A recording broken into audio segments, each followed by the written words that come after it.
extra vigilant and extra careful. Much as the government says that people should evacuate from where they are to higher ground, someone was asking somewhere in Ahero yesterday that where do they go to? Because the entire village, almost 30 kilometers wide, is marooned in flood. So they were asking themselves where they should go to.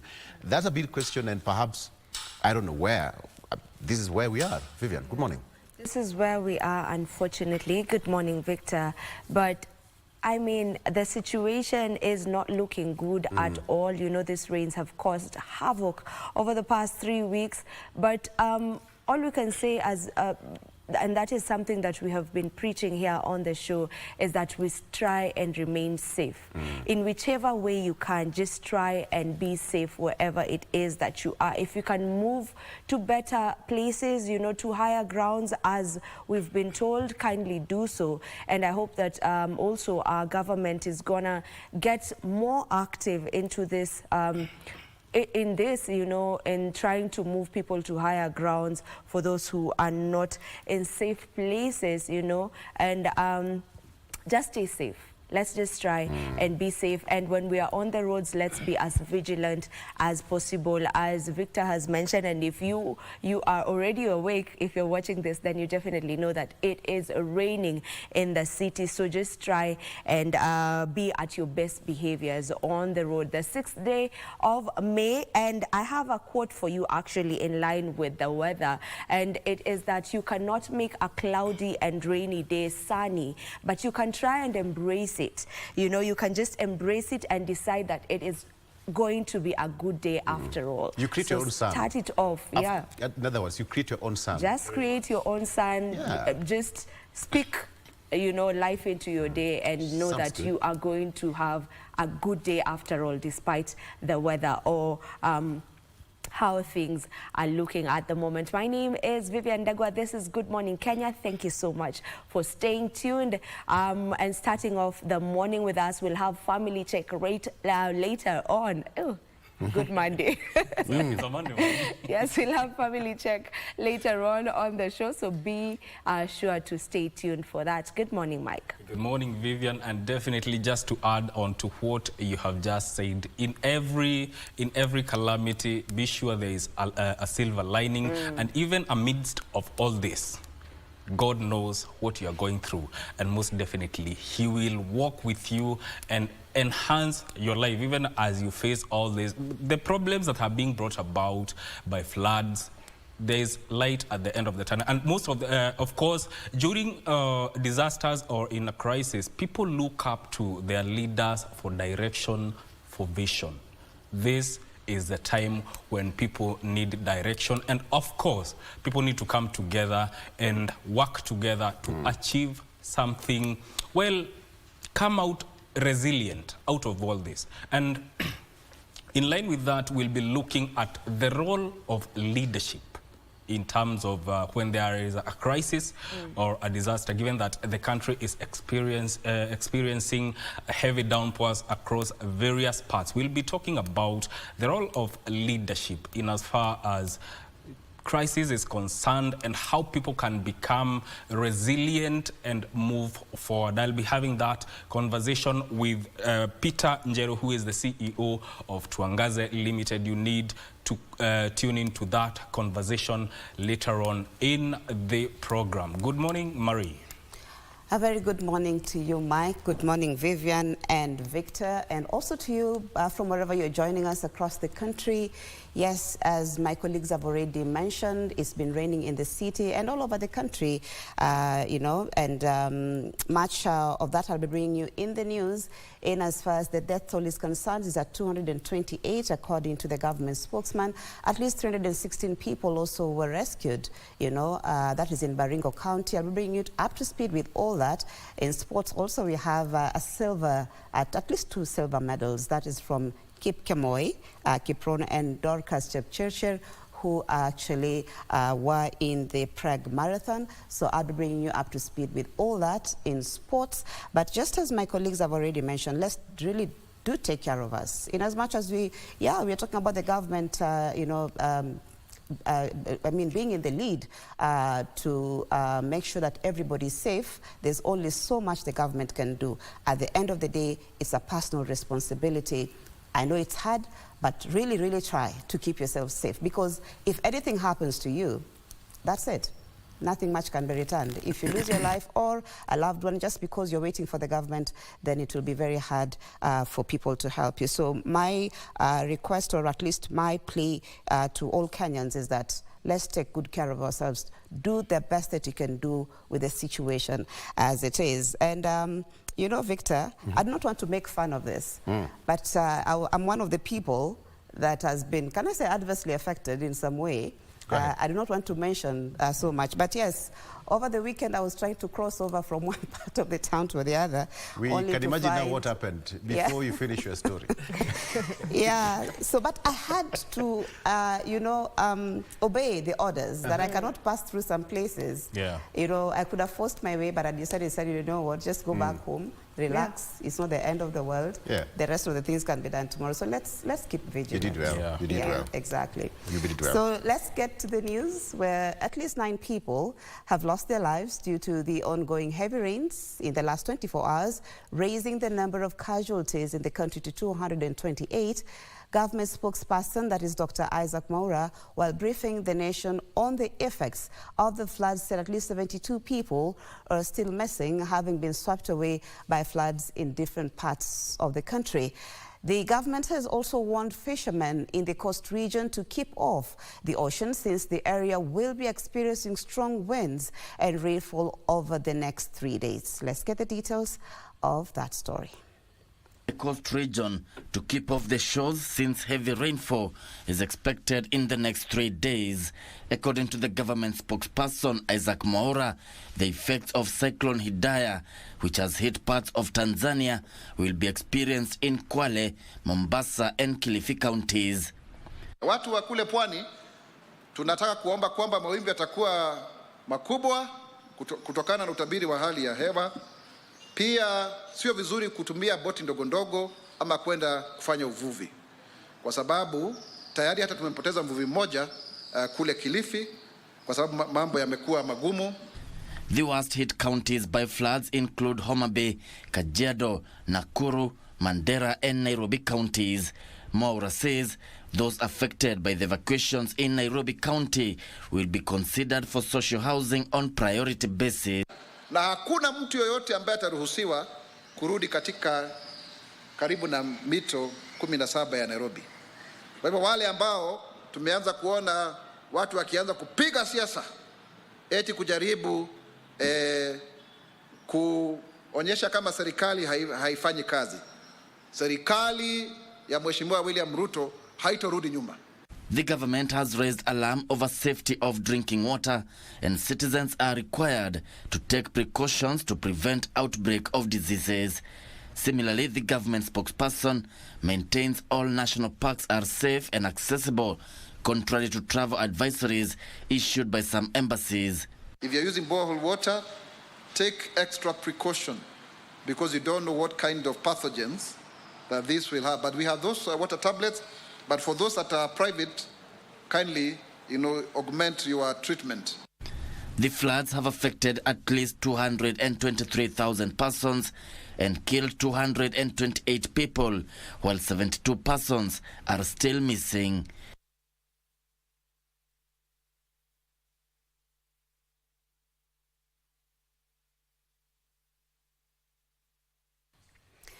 A multi-agency search and rescue mission has evacuated 316 people in Longewan, Baringo South, that is in Baringo County. The successful evacuation on Saturday in Eldume, Baringo South, follows the heavy downpour that has marooned villages. This even as the death toll from the Mai Mahiu tragedy hit 58 following the recovery of more bodies along the floodways.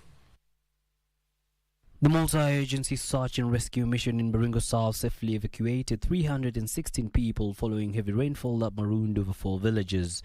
Efforts to reach other villages in the same sub-county such as Lipunyaki and Leswa continue. The Kenya Red Cross response team, with support from the county government of Kisumu and Kenya Coast Guard Service, is responding to families in distress in Kabura village after the river Nyando in Kisumu broke its banks. Close to 20 households are marooned. In the neighbouring Homa Bay County, Senator Moses Kajwang visited flood victims at Kasodo Primary School, where he observed that 500 families have poor sanitation facilities and risk illness. The national government has the ultimate responsibility for disaster management. They've been telling county governments to do disaster management, yet the schedule of the constitution that splits powers between national and county governments makes disaster management a core mandate of that national government. We are calling upon the central government to fulfill its mandate and to ensure that education continues, but to provide alternative holding spots or holding grounds for the parents and the adults that are affected. The same situation is unfolding in Busia County, where over 100 families are seeking cover in schools and are in need of urgent humanitarian support from the local and national government after being displaced by floods. Kuna mahali popote ambapo tumeweza kuhamia, ila tumejaribu kuokoa malazi na mifugo, lakini bado tumeambulia patupu, kwa sababu utaanza kuhama na wapi ukielekea wapi, hakuna mahali. In Tana River County, Public Health Principal Secretary Mary Mudhoni visited Tana Delta to assess the flood situation and hand over cholera response equipment and supplies along with reproductive health kits. 800 households so far have been cushioned. And Archbishop Martin Kivuva of Mombasa Catholic Archdiocese is urging the government to expedite the construction of large dams to avert recurring floods that leave behind a trail of destruction and losses of lives. Meanwhile, the Kenya National Highways Authority is calling on the public to exercise caution as they approach the river along the Ahero-Kisumu Road, which has burst its banks and overtopped River Nyando Bridge. The Kamulu-Kangundu Road at Joska has also been opened following the subsiding of flood water. The Joska-Arthur River Bridge is reportedly stable and not overtopping, although water levels remain high. Motorists are urged to approach the area with caution. Along the Nakuru-Eldoret Highway, the completion of remedial works at Timberoa has prompted the reopening of the A8 highway to traffic. Yusuf Farah reporting. Now, the current heavy downpour in most parts of the country has had far-reaching effects in learning institutions. The Ministry of Education says the negative effects include damaged infrastructure, submerged buildings, destruction of sanitation facilities and teaching materials. At the same time, some schools are currently being used to host flood victims displaced from their homes. Kamcha Manza looks at some of the guidelines issued by the Ministry of Education, even as schools remain closed indefinitely. This is Lake Bogoria Primary School in Baringo South. The school field is flooded and the waters are slowly moving closer towards the classrooms. Watu umetoka kwa manyumba yote. Watu wako ngambo ile, unaona hajafuka ngambo hii. Daraja imeenda. Some of our rivers have changed course. And this will lead to people being displaced. And along the Perkera scheme, we've had a lot of washouts of the irrigation scheme around there. Some of the roads here have been cut off.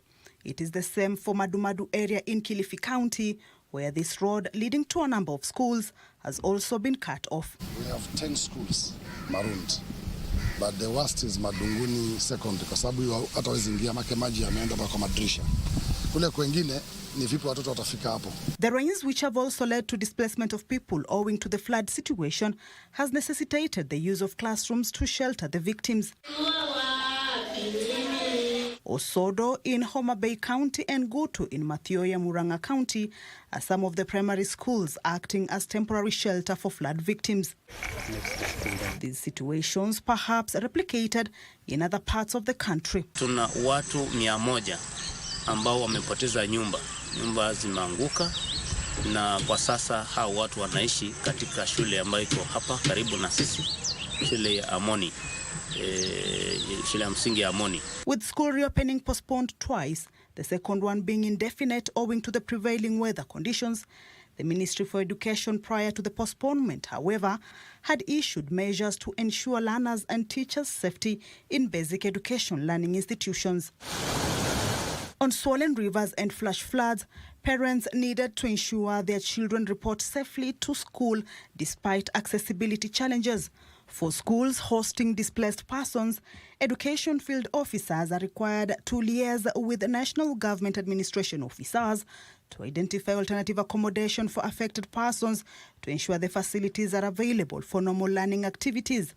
Schools with damaged infrastructure and learning materials will share resources with neighboring schools, use multi-grade and multi-shift model where applicable. Those that were completely submerged should strategize on how to recover once learning resumes. School administrations had also been directed not to host learners in schools where sanitation facilities have been flooded to avoid waterborne diseases. Heads of institutions were to report on the number of learners affected by inaccessibility, weather conditions and displacements. The reports were to be submitted to the CES Education between 8th and 10th of May. The Kenya National Union of Nurses has given the Salaries and Remuneration Commission a one-week ultimatum to issue them a letter of no objection to their collective bargaining agreement, failure to which they will join the doctors' industrial action. Addressing the media on Sunday afternoon, the union official said they had not joined the ongoing doctors' strike because their CBA negotiations with the Ministry of Health and the SRC were ongoing. The medical practitioners' industrial action could get more intense in the coming weeks if the Kenya National Union of Nurses make good their threat down their tools if the Salaries and Remuneration Commission fails to accept their collective bargaining agreement. So we give our patients a week before we make any other pronouncement, which will be done by our NGC, our National Governing Council, which has the authority to give us the go-ahead to call or a strike or to take adverse industrial action like strike. Addressing the media Sunday afternoon, the union officials disclosed that they did not join the ongoing strike because their CBA negotiations with the Ministry of Health and SRC were ongoing.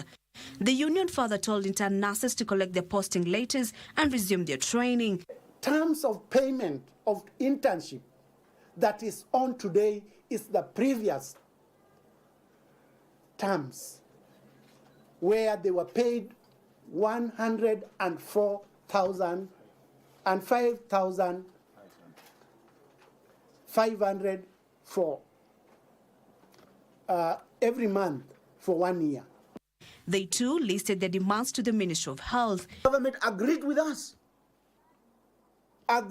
through the Ministry of Health that all UHC staff were going to be put on permanent and pensionable from June this year. People only who are on contract in Kenya for 6 years are commissioners. If they want to keep our nurses and other UHC staff on 6-year contract, then they must pay them like commissioners. This comes amid uncertainty over the fate of the return to work formula that was expected to be deposited before the Employment and Labour Relations Court on Monday after doctors refused to join the government in signing the document to end the strike that is now in its second month. With nurses threatening to join the doctors' industrial action, more action needs to be done to salvage the health sector. Christiana Masha reporting. Deputy President Rigathi Gachagua has asked Kenya Kwanza leaders in Kiambu and other counties from Mount Kenya region to stop early political campaigns and instead focus on service delivery to the electorate. Backing the Deputy President's clarion call, lawmakers from the region expressed delight at the United Democratic Alliance Party's move to have only one position for a deputy party leader at a time, as opposed to 3 as earlier prescribed in the party's constitution. Give us some minor reports. Kiambu County on Sunday hosted Deputy President Rigathi Gachagua and a battalion of Kenya Kwanza lawmakers drawn from the Mount Kenya region. Gachagua asking leaders from the counties in the region to stop petty politics and infighting that could derail service delivery to the people. And that is why some of us have no time for petty politics. We are busy people. Tuko na kazi mingi sana ya kufanya. We have no time to listen to nonsense and theatrics and drama. We want to focus on the job. This is after a section of leaders, including Governor Kimani Wamatangi, Majority Leader in the National Assembly Kimani Ichung'wah, and Senator Karungo Dhangwa, engaged in an exchange of words over the gubernatorial aspirations. Kwa sababu tukifika pale na sio kusema ati siku takuwa nasalimia governor ambaye ameketi, nitakuwa tu namsalimia na namwambia come 27 wacha tupatane. Mungu akisema ni mimi sawa, Mungu akisema ni wewe sawa, lakini wacha tu niandike my vision in bold numbers. The counties of Kiambu and Nairobi are leading our country in matters and accountability and misuse of public resources. Zile serikali zilikuwa za kina Kabogo, serikali zilikuwa za kina Waititu, zilikuwa za kina Nyoro. That is the report that is out. So when we are saying we want to discuss about the issues of the county of Kiambu, let us be honest. Tusiweke tu kupamba hivi so that you get an opportunity to say things. Leaders tutulize boli kidogo. Let's temper down the politics. High octane politics for now. Hii ni wakati wa kufanya kazi. Ningeomba tufanye kazi. However, members of parliament drawn from the Mount Kenya region expressed their satisfaction on the decision by the United Democratic Alliance to have only one deputy party leader at a time. The leaders vowing that Gachagua will remain as the choice of the region for deputy president in 2027. Na Mount Kenya tumefurahi sana. Sababu hata chama chetu cha UDA juzi kimefanya vile sote tunaamini ati rais ni mmoja na deputy president ni mmoja. Pia kinakubali one party leader and one deputy party leader. In the coming UDA grassroots elections, Gachagua said the region must fight to take its position in the party to have bargaining power. The Principal Secretary, State Department for Correctional Services, Salome Beko, has called for empowerment of men, urging them not to delegate their duties in order to strengthen the family unit. The PS made the remarks at the Committee Maximum Prison during the commissioning of 77 inmates to the Catholic Men Association. The inmates called on the government to exercise power of mercy, as some have served in the prison for a long time without pardon. Sarafina Robi reports. At the Committee Maximum Prison,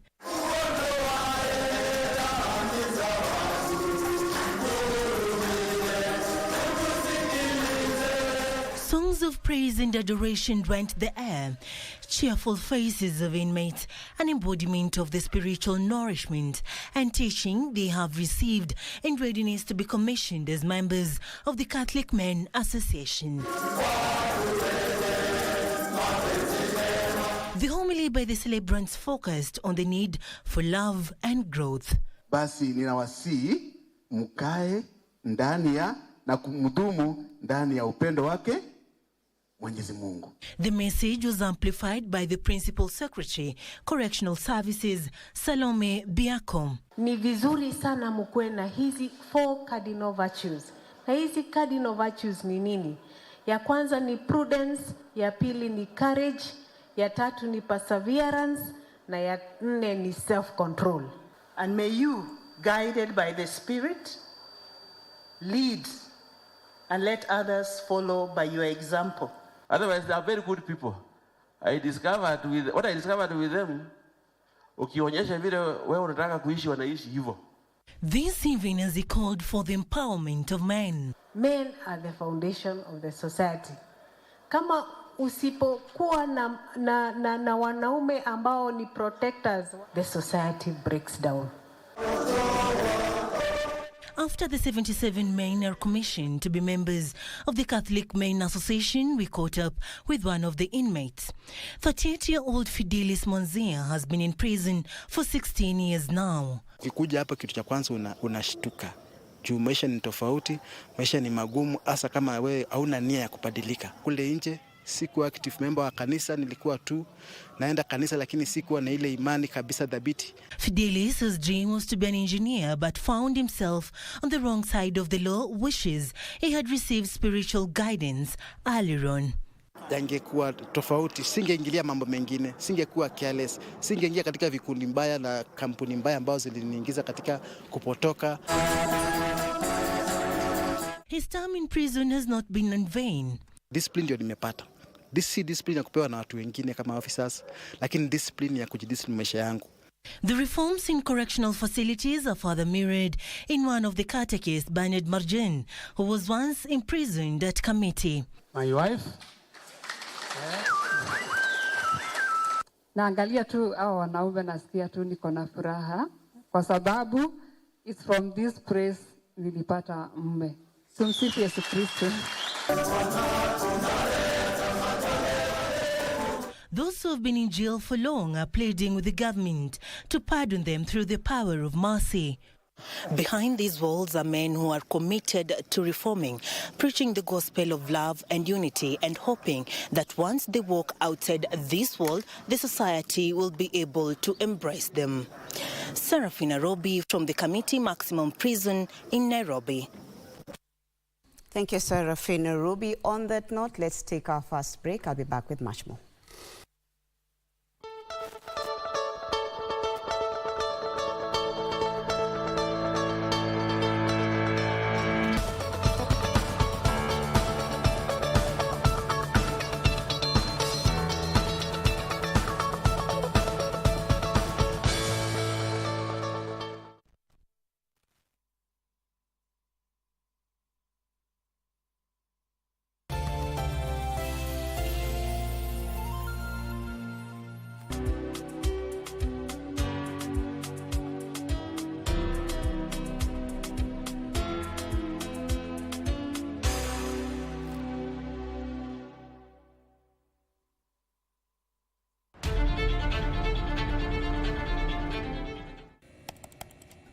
Technology has become a crucial part of our society. Without technological advancements, so much of our everyday lives would be drastically different. As technology develops, it strives to fulfill the changing needs of society. This means that technology exists to help us achieve the things that we wouldn't be able to achieve without it. Take on Tech looks at the advantages and downside of technological innovation in a world that is becoming increasingly dependent on new digital technologies. Every Monday at 10:30 p.m. Mpenzi mtazamaji wa runinga unayoipenda ya KBC Channel 1. Over the years, we have been at the forefront of broadcast trends to bring you the best of news, entertainment, how high and how freaking, and sports. Thank you for joining us. You have the power to take your favorite broadcaster to the top.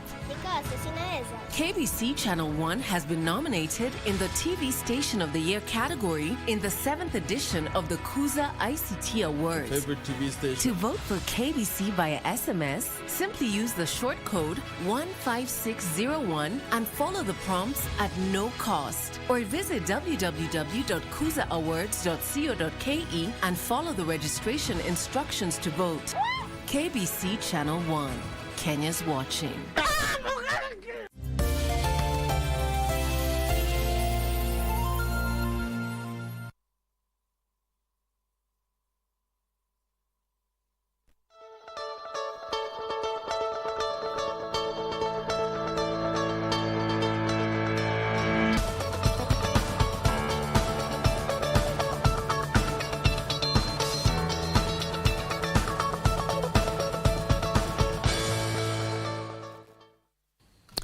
Thank you for staying with us. We look at sports where Kenya's Kiprono Kipkemoi and Dorcas Jepchirchir bagged silver in their respective races in this year's Prague Marathon held on Sunday in the Czech Republic. Ethiopia's Lemi Berhanu won the men's race, while his fellow countrywoman, that is Bedatu Badane, won the women's race.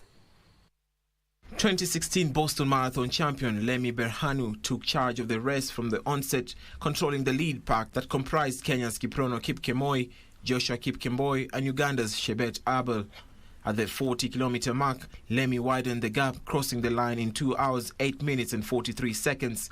Kiprono Kipkemoi clocked 2 hours, 10 minutes and 27 seconds to finish second, while Joshua Kipkemboi completed the podium positions. In the women's category, Ethiopia's Badani Bedatu clocked 2 hours, 23 minutes and 41 seconds to win the race ahead of Kenya's Dorcas Jepchirchir and Ethiopia's Amare Shiwarge, who took second and third positions respectively. Kenyan teams failed in their quest to qualify for this year's Paris Olympics after a dismal performance in their respective events at the World Athletics Relay Championships in Nassau in Bahamas. The finals of all the events will be held today morning.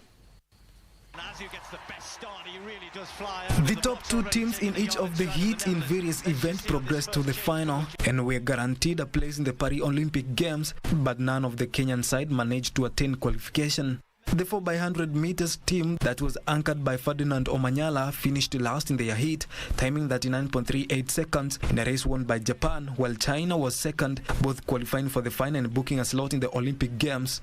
The Kenyan team also had Hesbon Ochieng, Mark Otieno and Meshak Babu. Oh, the last day or two, brilliant from them, 37.8. Not so much stuff happening at the middle of the race, but our position wasn't good, man. We were expecting a faster time, but I don't know what happened.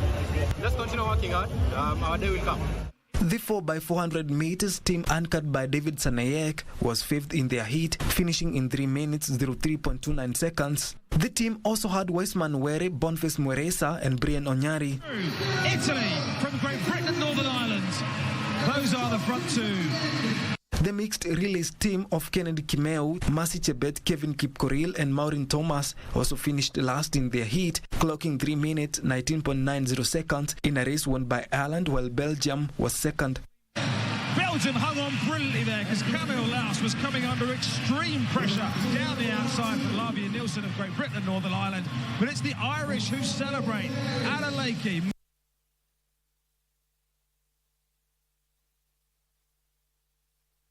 That's the end of the news. Thank you so much for your company. Coming up next is Victor Law with People and Politics, and he will be taking you through that, the rest of Good Morning Kenya. My name is Marie Ambo and hope to see you again.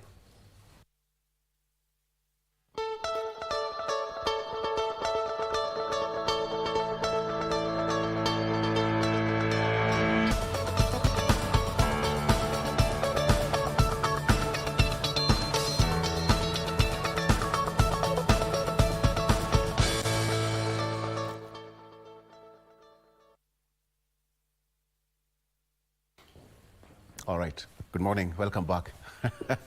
Thank you so much, Marie, for that news bulletin. Of course, right now it's 6 minutes past 7 a.m. and we just want to get into the segment of the day that is Eye on Politics. And Eye on Politics today, we are going to be talking about matters to do with the floods and the policies that we need to put in place to ensure that as a country we are adequately prepared for such kind of scenarios. Right now it's been raining, actually in Nairobi it's been raining throughout the night, so we can say that it's going to be here with us for some time. And how is it going to pan out in the days to come? The weatherman says that the rains are still going to continue, but the question is, are we prepared for that, or is it human error in some type of way? Is it a matter of preparedness and matters to do with our policies? That is why I'm in studio with my guest today. I have got Kevin Katisia, who is an advocate of the High Court as well as Speaker of the County Assembly of Kitui County. Wakili, good morning.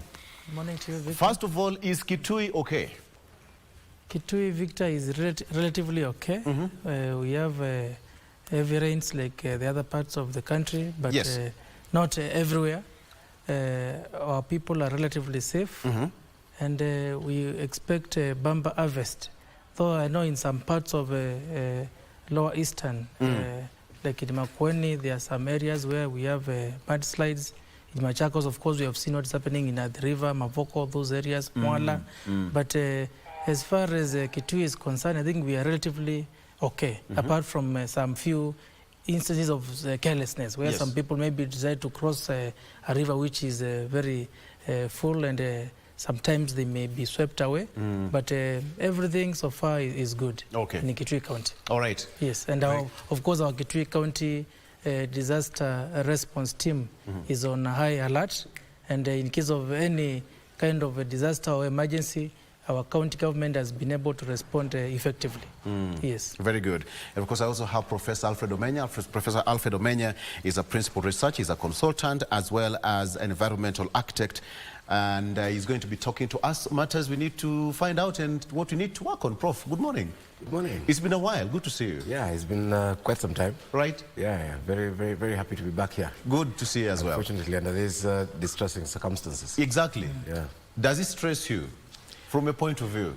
Of course, it does stress me quite a bit, and because a lot of the things that are happening to us are really avoidable, and that is where my challenge comes in. That you know, we start asking ourselves that why can't we be able to do simple things that can be able to, you know, help us mitigate and adapt to these occurrences that happen, you know, literally every year.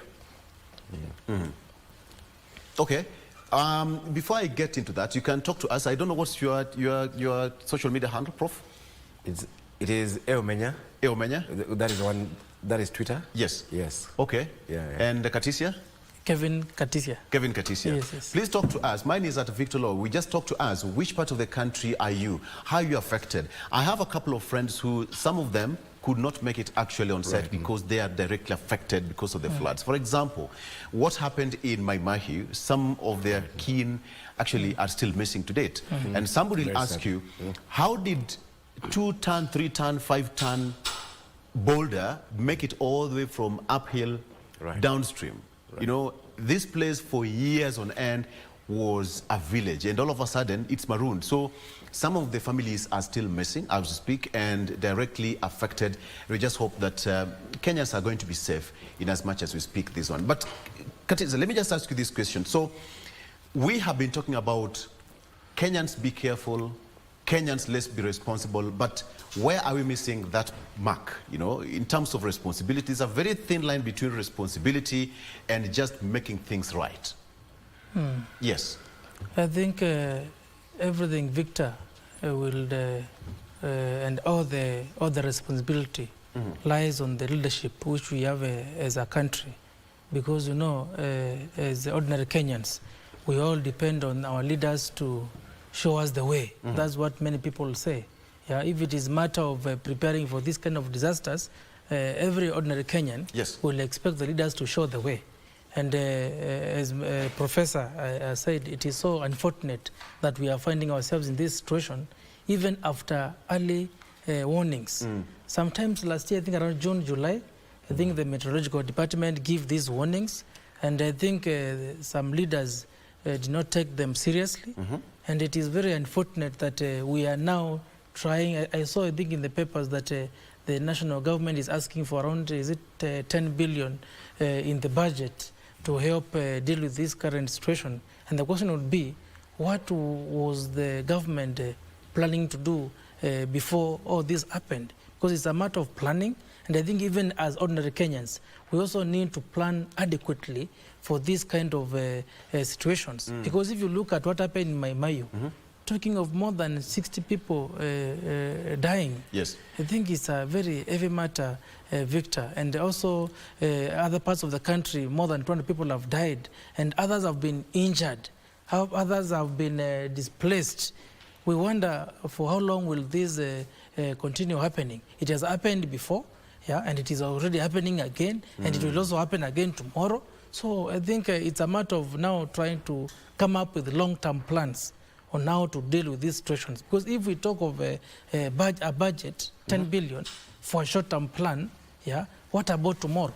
You know, if you plan for short-term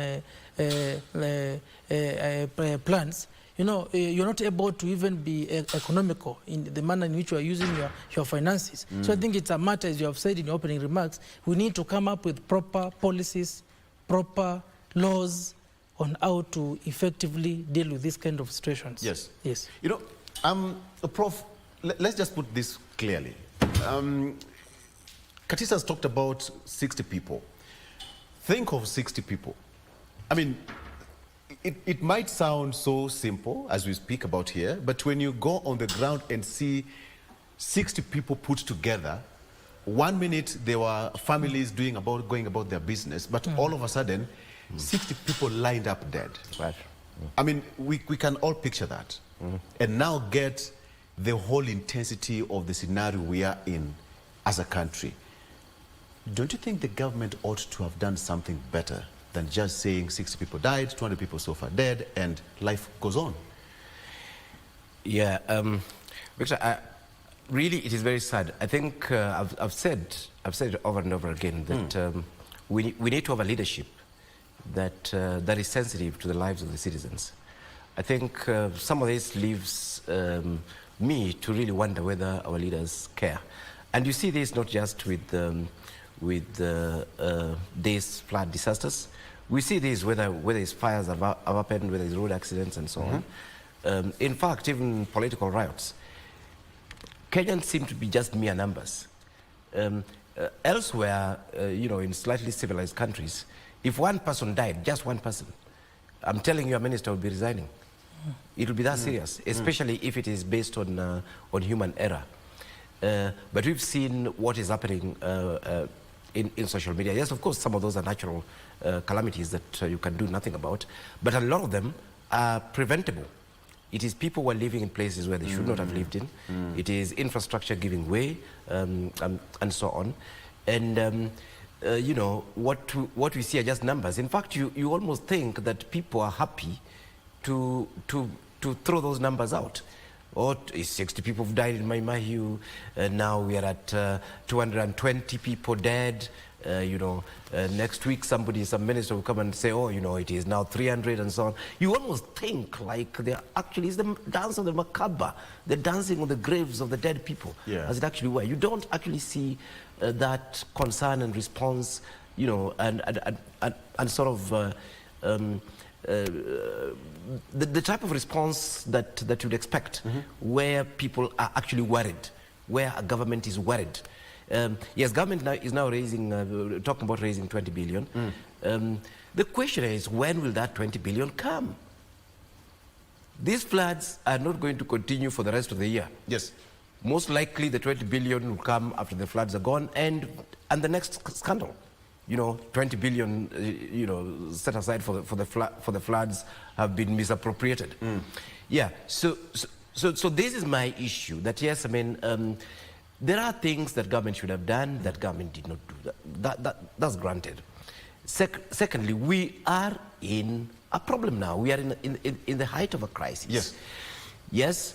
So we're not asking government at this particular point to improve infrastructure. We're not asking government at this particular point immediately to build roads and dam rivers and so on. No, what we are saying is that where is government response? Actually, Red Cross and Eric Omondi are more visible than the government of Kenya. Yes, where is government? Surely you cannot tell me that government is all over the place, that government is rescuing people left, right, and center, that government and nobody is seeing. Where is government while people are actually dying? This is the point. We need number one, government to take action in all these areas. Of course, we need government to be seen to be taking action. This particular government is very good on its visibility.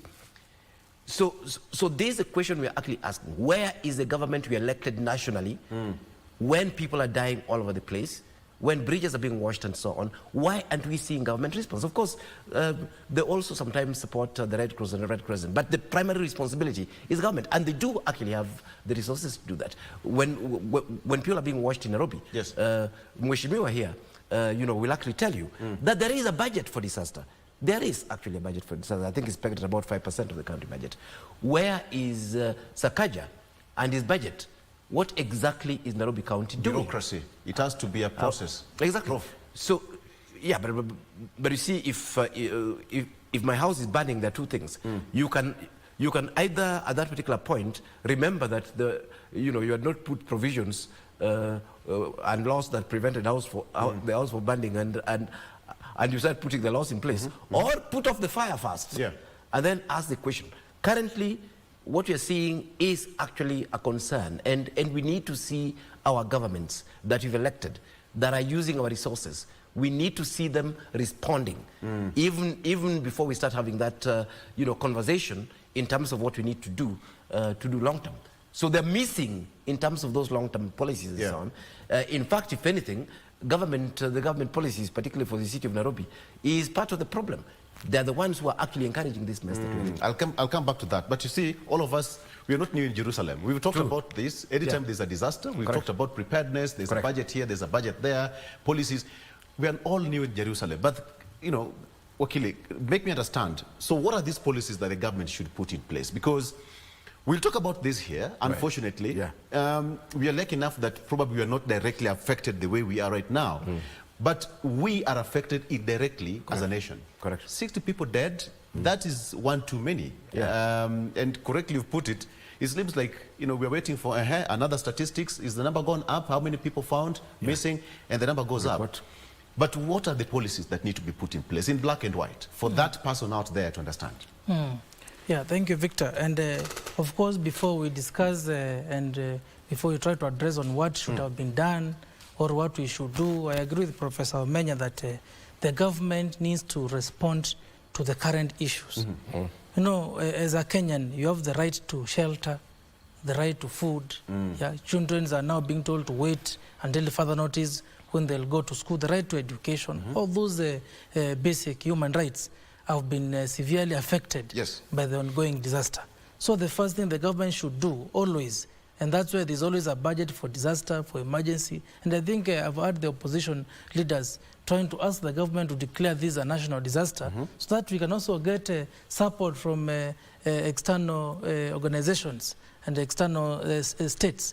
But I think our current government has said that it is able to deal with this issue. But Victor, as we speak, very many Kenyans are still suffering. People are sleeping in the cold. People are sleeping with no food. Children are not going to school.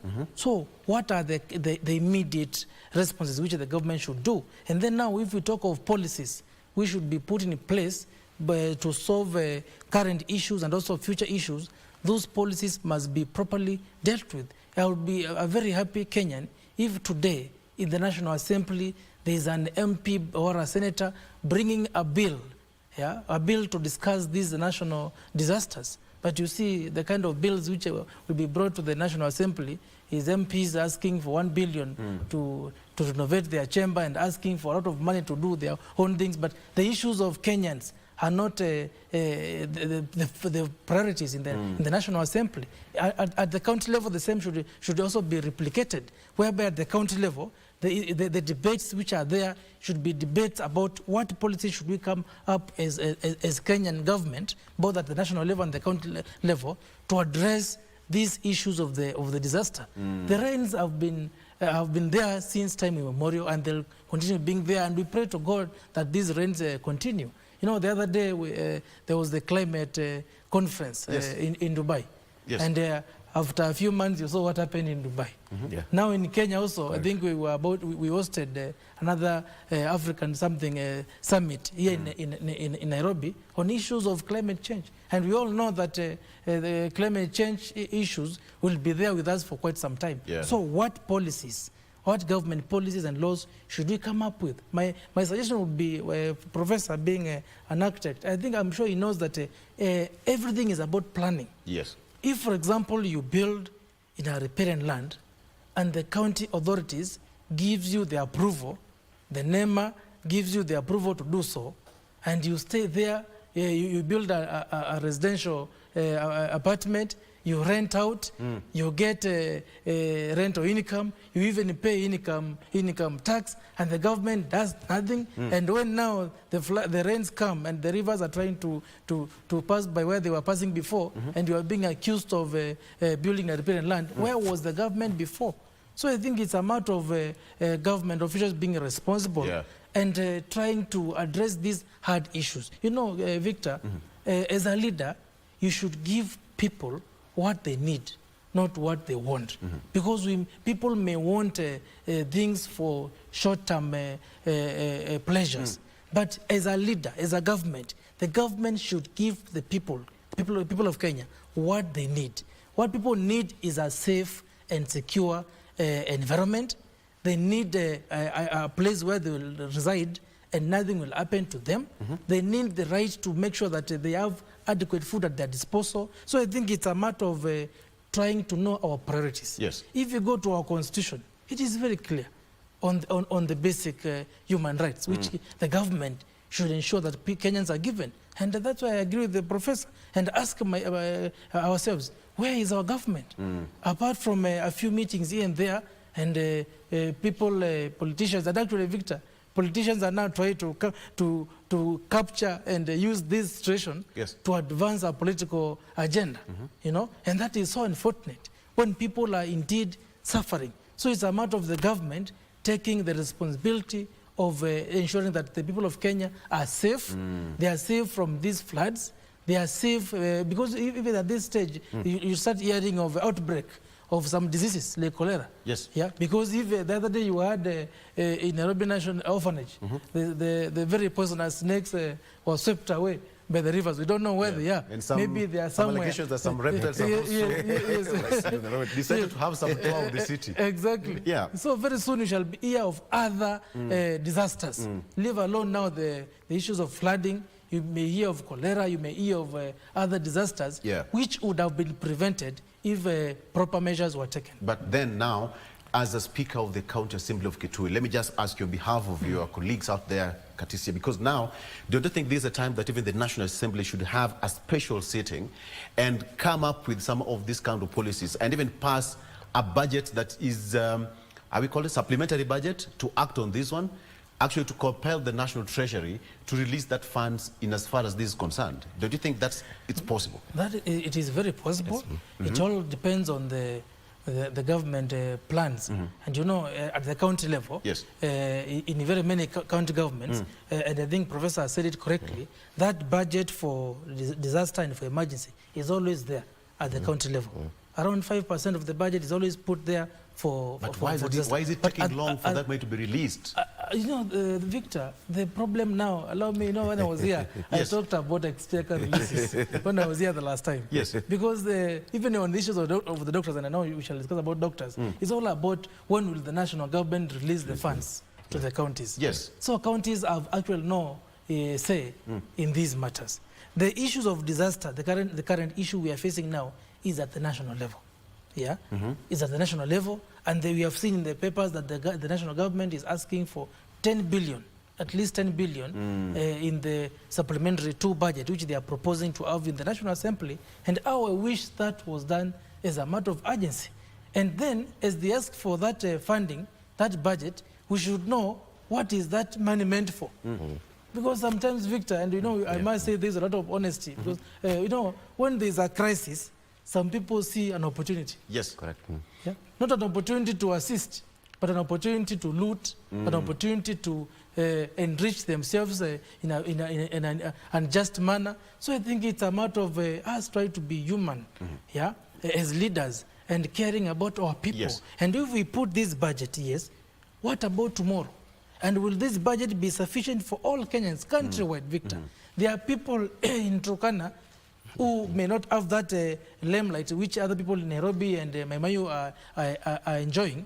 People in the Mandera, people in these remote areas of our country who may not have this limelight of the media.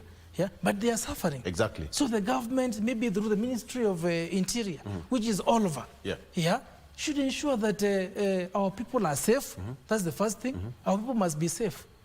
Yeah. Okay. And if we come up with a budget, can this budget go down to every Kenyan down there? Where it's supposed to be. Where it's supposed to be. Prof, we've talked about this, but then when it comes to preparedness, the weatherman did his part, all right? He said, you know, we are going to have here Idaya, you know, thank God it has not affected the coastal line as it was projected. But think of it this way. The weatherman said that, guys, be prepared. Kenyans were prepared, you know, we bought umbrellas and gumboots, and that's the much that we could do. Right. In terms of preparedness, because as we speak, no government, you know, that money has not been released yet. Nobody can actually feel the hands of the government. But the question is, so at what point are we going to be starting to strike when the disaster is already here with us? The weatherman gave us that alert well in advance. It's now here with us, but you're still waiting for the money to go a certain process for it to be released. And then before you knew it, we are all done. It's now another dry season. Yes, I think, Victor, this is one of the problems that I think I have, particularly with people in government. I really have no idea what they do with information.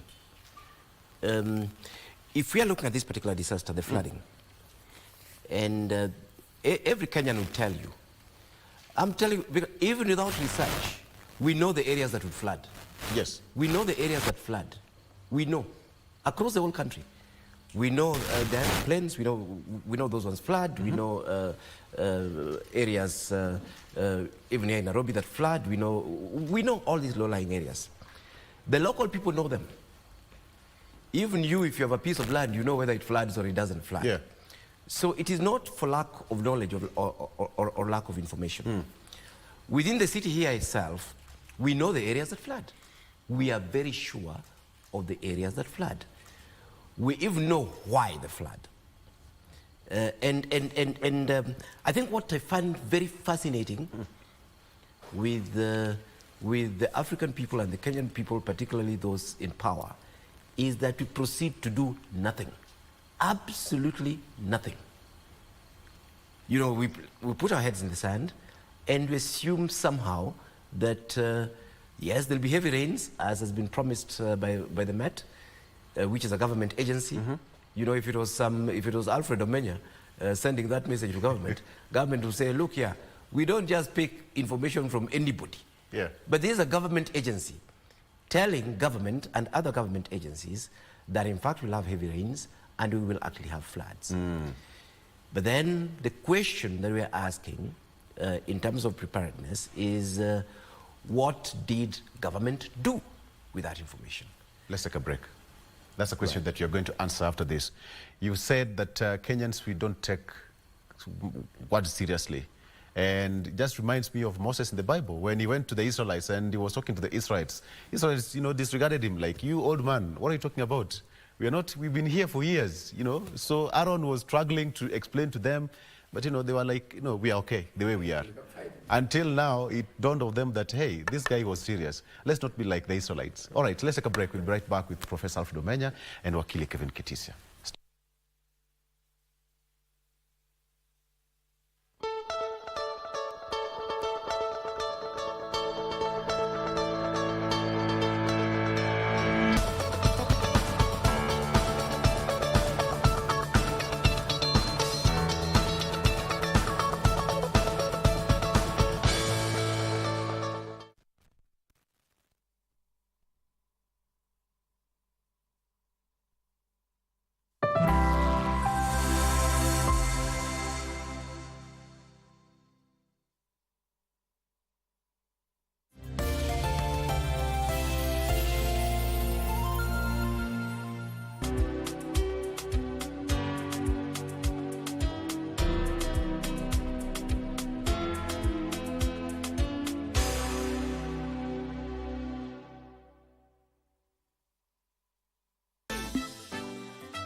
Set up your pie holes, eh?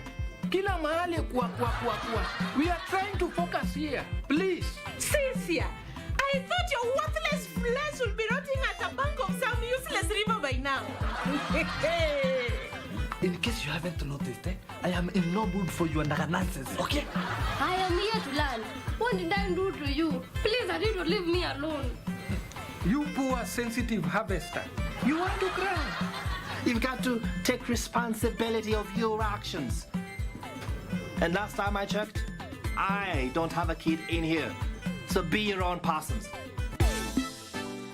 Mpenzi mtazamaji wa runinga unayoipenda ya KBC Channel 1. Over the years, we have been at the forefront of broadcast trends to bring you the best of news, entertainment, How high and I was freaking! and sports. Thank you for joining us. You have the power to take your favorite broadcaster to the top.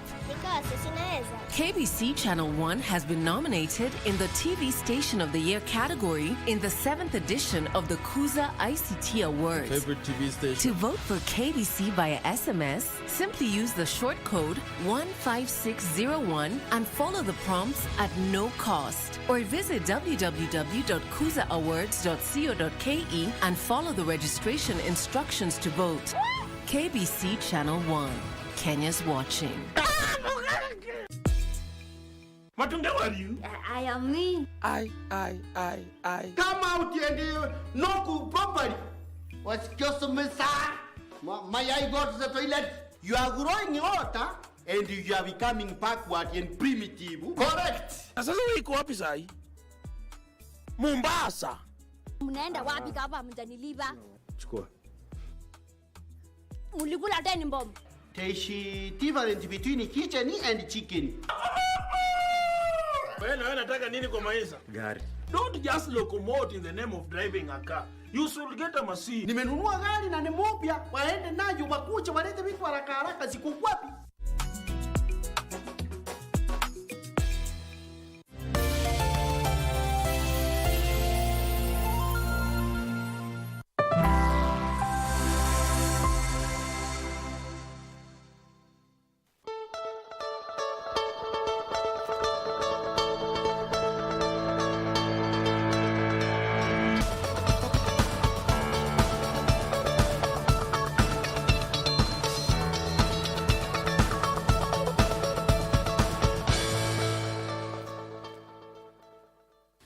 Welcome back.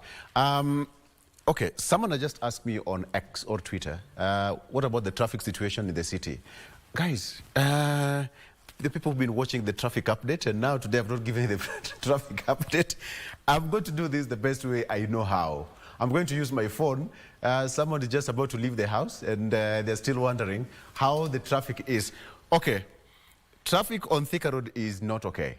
Let me start with Thika Road, and I'm going to use it here. Thika Road is actually bumper to bumper all the way from around, this is Outer Ring. Yes, Outer Ring is not moving. Actually, it's packed all the way. That's the expressway, and the service lane is affected as you come towards Pangani, and that actually spills over to Kiambu Road. That is past DCI. The traffic there is not so good.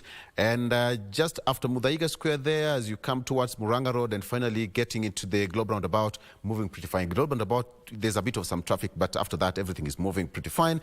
Wayaki Way, again, as you come from that side of Westlands, coming from ABC Place to Museum, getting to CBD, looking good. You can come to town as we speak. Watua Jogo Road, a bit of some traffic around Makadara Apo. So you'll have to be very much patient, or if you can maneuver and get an alternative route into the CBD, well and good. After that, it's moving. Landis Road looking pretty fine. I can see so far so good. How about Watua Ngong Road? All the way from Junction Mall, a bit of some traffic there because of the traffic lights at the Junction Mall. After that, it's moving past Woodley Estate and coming towards Prestige Plaza. So far so good. How about to come? There's a bit of, it's actually packed at the Desa University around the city mortuary there, and down to Valley Road Convent there, looking pretty fine as you come into the CBD. Langata Road, Atusemi, Kila Kiti iko sawa. That also applies to Mombasa Road. I've done Mombasa, Nairobi. When I come back, I'll take you to Kisumu and Mombasa. Sindio? All right. So you can come to work and let's build this nation. All right. So, Prof, you ask a question. I'll give you a minute for you to answer. You ask a question, it's time for you to answer. Go ahead. Yes, correct. I mean, the question we're really asking is yes, we knew the floods are coming, especially Kenya, especially Nairobi, but actually the whole country, whether you look at Nyanza, whether you look at the coast, you know, whether you look at Western, the Rift Valley and so on, we know that these places flood. We know the exact places that flood. We know why they flood. The question we're asking ourselves is, what have we proceeded to do about this? If at all, what have we done to ensure that at least we can mitigate, but secondly, to just ensure common sense safety issues? I think that's the big question, because we've had rains before. Correct. And so the big question is, what have we done, or what has been done in the past to actually prevent the scenario that we are in today? Have we done anything? Leave alone even preventing, even response. Yes. Even response. I mean, one of the reasons why the schools have been postponed is because people actually shelter in those places. This is generally because yes, we can bash government, but when it comes to locating the facilities, they tend to have a lot more sense than the speculators outside there. So quite a lot of government facilities, to be fair, tend to be located in relatively safe places. And that is why people then, camp in schools, they camp in churches, they camp, because those tend to be better located than people living in the rivers and the floodplains and so on and so forth. But even just such a basic thing, have we prepared those government facilities to receive people who are displaced during the floods? The answer is no. Are we futuristic?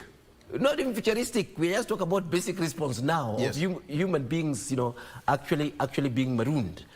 But of course, more fundamentally, what you're asking ourselves, both for urban and rural areas, is, what are we doing, to respond to some of these impacts that we're talking about, to mitigate them in the first instance, so that we reduce the calamities, and also to adapt, because in some instances there's nothing you can do in terms of these floods. So the best that sometimes we can do in a way of response is to say, okay, fine, we shall actually adapt. And let me just give an illustration. Kenyans don't know this. Nairobi has about 9 or so rivers. What you call Nairobi River is actually 9 different rivers. They hardly, in fact, they meet into the Athi system when they're getting out of the city. But as they get into the city, they're actually very different. Whether you look at, Ngong River, that one that passes, through Rongai and so on. Whether you look at this one that passes through Kibra, whether you look at what you call Nairobi River, with the one that passes through the museum and Grogon on that side. Whether you look at Madari River, the one that passes through Madari, and goes to Kiambu on the other side. All these different rivers, Ruaka River, that goes through Ruai. They're different rivers. But what is interesting is that these rivers were dammed. They were dammed by the colonialists in as early as the 1940s. Okay. Yes. A number of them were actually dammed upstream. I'll give an illustration. I got baptized in Kibera Dam. That is where Nairobi Dam Estate is. There used to be a Nairobi Yacht Club there. These were dammed in colonial times, when the settlement in this city was not even that much. Why do dam a river in the first instance? Why dam a river? You dam a river to deal with floods. With the volume, is to control the volume of water passing through the river.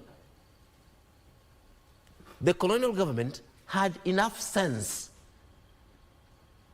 to realize that the city would be flooding, and actually did create a lot of dams. In fact, if you go towards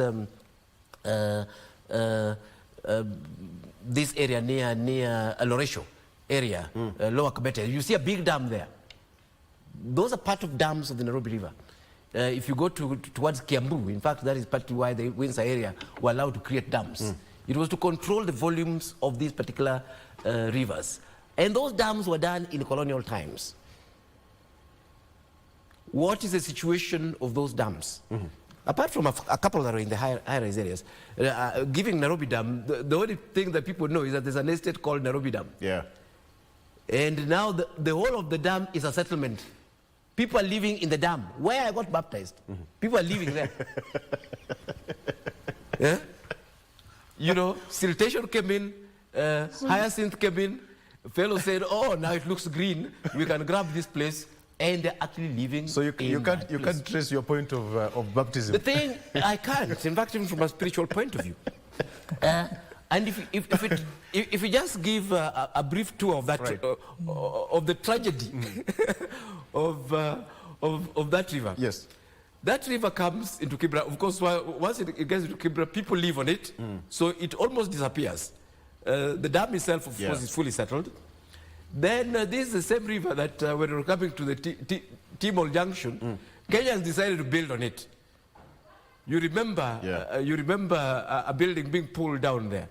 But that's not the issue. This huge river, when it comes in, The reason why you don't see it is because there's some two stupid little culverts that purports to canalize that river where it crosses Langata Road.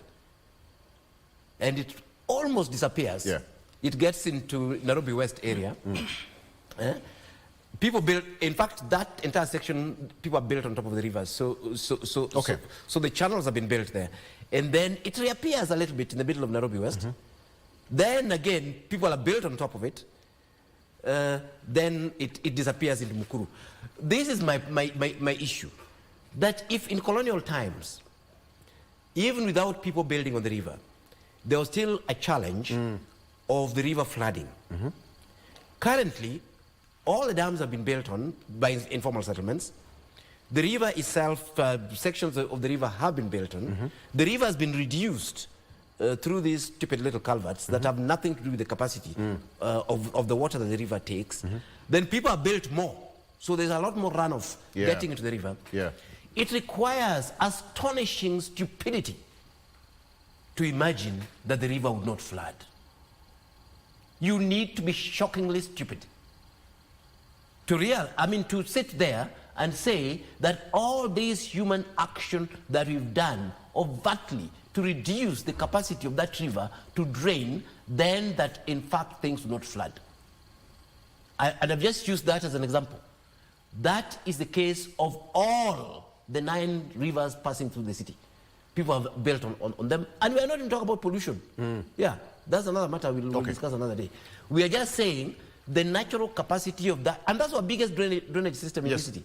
The natural capacity of that system to drain is just not there at all. I'll come back to that because urban planning is quite important in this, Prof, because when you look at the setup of Nairobi, you've actually made us look so bad. The colonial era, and now we are here.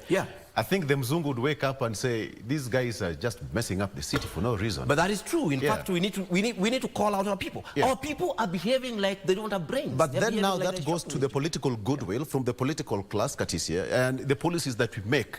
Because who gives out this, authorization for you to build on a riverbed, riparian land, and etc., etc.? You must be connected to get that license to build. So do we have a political goodwill to start with? Victor, I can tell you, for avoidance of any doubt, because Professor Omenya is representing the elite, especially on that field of planning, and I will be here now to represent my fellow politicians, and especially fellow Kenyans, and say that what we are facing currently, I think as much as we talk of government responsibility, we also have individual responsibility. And politicians, Victor, and politicians are subjects of the Mwananchi. Yes. Yeah. So as a politician, chances are you'll do what the Mwananchi wants you to do. You are an employee. Yes. You are a subject. Yeah. But at the same time, as a politician, you must also offer some leadership to the people. As we talk of government responsibility, let's talk of individual responsibility. Yes. What are the ordinary Kenyans doing to deal with this issue? If you know for sure that there used to be a river passing through a particular area, and then you want to say that you own that particular land, and then you go to the government offices, the land offices, with the proper documentation, and you convince the government that this land should be rightfully yours. Victor, Article 40 of our Constitution talks of protecting the property rights of every Kenyan. You can have a river, Professor, you can have a river passing through your land. True. It's allowed. You can have a river passing through your personal property. When now you want to build in that particular property, that property has a river, maybe our stream, passing through. Yeah, you can have it, and it can be, of course the government will have rights over the river, but the river can be in a private property. Yes. Sometimes public rights and private rights to property, sometimes they merge at some point. Because if you have a mountain in your private land, then everything there is yours, but the mountain belongs to the government. So the public property rights and private property rights are merging. If now you want to build, and now this is where now, and I will take responsibility, that is where now the national and especially county governments are failing. Because, you know, if you want to build, whether it's a commercial building or a private residential building, there must be approvals, which you must get from the county government or even national government entities like the NEMA. And the professor asked a very good question. Let us not even talk about coming up with new policies, new laws. Already the policies are there. Yes. And we also have this information. What have we been doing with this information? That is the very good question which Professor Omenya asked. County governments must also take responsibility. Nairobi County, Machakos County, you know, and we have seen a lot of damages to property in these two counties. After all that, will it be business as usual after the rains are gone? What is the county government doing? Yes. Especially on the Department of Lands, Housing, and even Urban Development. Because we've asked about, you know, in very many counties, urban planning is a key department. Because actually, in a few years to come, and maybe a professor may know, in a few years to come, many people will now be living in the urban areas. Whether it is us coming up with so many urban areas or people going to the existing ones, very many people go to the urban areas. What are we doing with the existing laws? My challenge to fellow leaders is that we need to firmly, you know, as a leader, you must give people what they need, not what they want. Not what they want. You know, it's like when a child asks you for maybe a razor blade, and you know very, very well that that child will hurt himself or herself, and you give them. You're not being a leader. You're being, for lack of a better word, you're actually being, you know, as politicians, we are being accused of giving people what they want, not what they need. We need to be leaders, especially, and that's why Victor, and I will want to also point out at the national level. And the reason why the framers of the Constitution insisted that the cabinet, the ministers, should be technocrats, should be professionals, is because they envisaged a situation where if we rely on the political class, and you know politicians will do what people want. People may want bad things, but the technocrats, like a professor here, will give the correct advice to the political class. Is your advice being taken, Prof? And is the advice by these technocrats? That's a very good question. Are they even offering that advice in the first place? And if yes... Exactly. Is your advice being taken on a round table? You know, during consultancies, do they listen to you people? Leave alone my advice. You see, in Kenya, we have quite a bit of, I would say, association of professionals. We have the Architectural Association of Kenya, we have the Kenya Institute of Planners, we have the engineers, and so on. You know, these people have been reduced. Let me say, these associations that are the ones representing us, including the doctors, they've been reduced to a situation where they can only talk to government through the media. And this is where all our experts are in, including those ones who are in government. So even common sense issues, like during this time, we're saying, okay, fine. I mean, is it possible, for example, for planners to give a to-do list, you know, in terms of disaster preparedness? Yes, they can, and they do. But of course, nobody listens to them. We come and speak in the media and hope that somebody listens. At least occasionally there's an opportunity, but you really have no idea whether these are being taken on board. I did actually, to be fair to government, once in a while they call professionals. I don't know why, but once in a blue while, I did actually address cabinet and the president in December last year. And one of the things that they had wanted me to talk about some things, but there are also some things I wanted them to hear. One of the things that I told the president, the deputy president, the entire cabinet, plus his advisors there, was that we need to go back to Kibaki and Kibaki plans. And I highlighted those plans. We had a national spatial land use plan developed in Kibaki's time. It still exists today.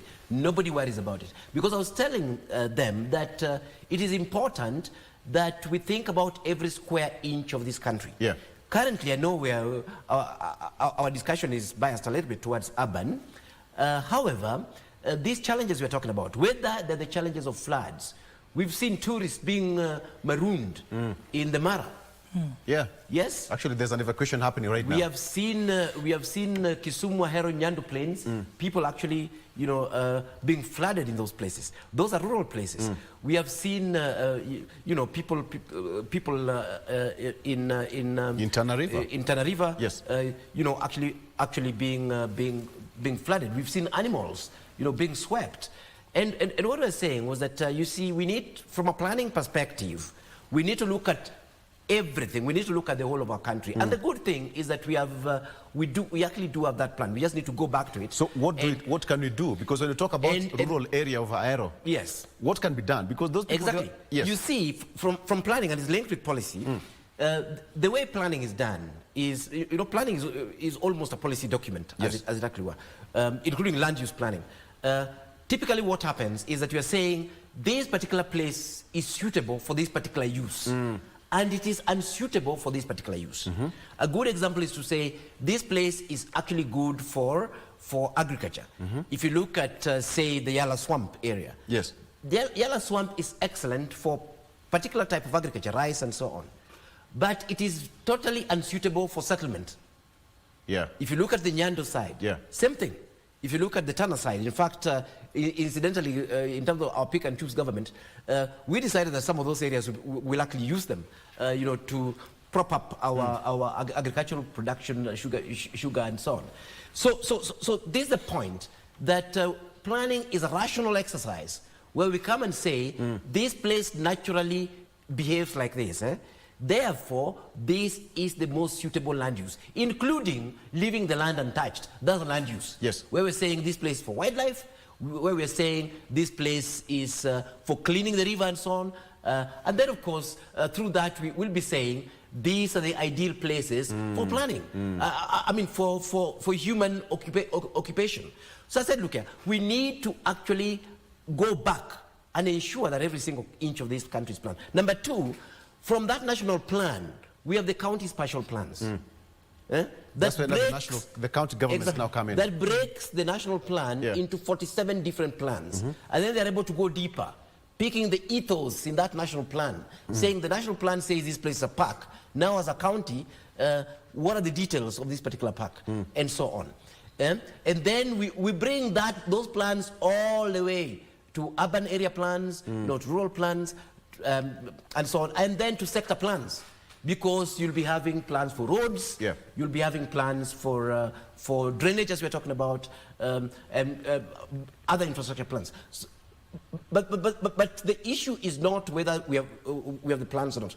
The issue is fidelity to plans, to saying what do these plans that we have say, and how can we use them? How can we use them to reduce our vulnerability, and of course on the other side to totally increase our productivity and our well-being? But what we are seeing is a situation where there's absolutely no reference to any plan.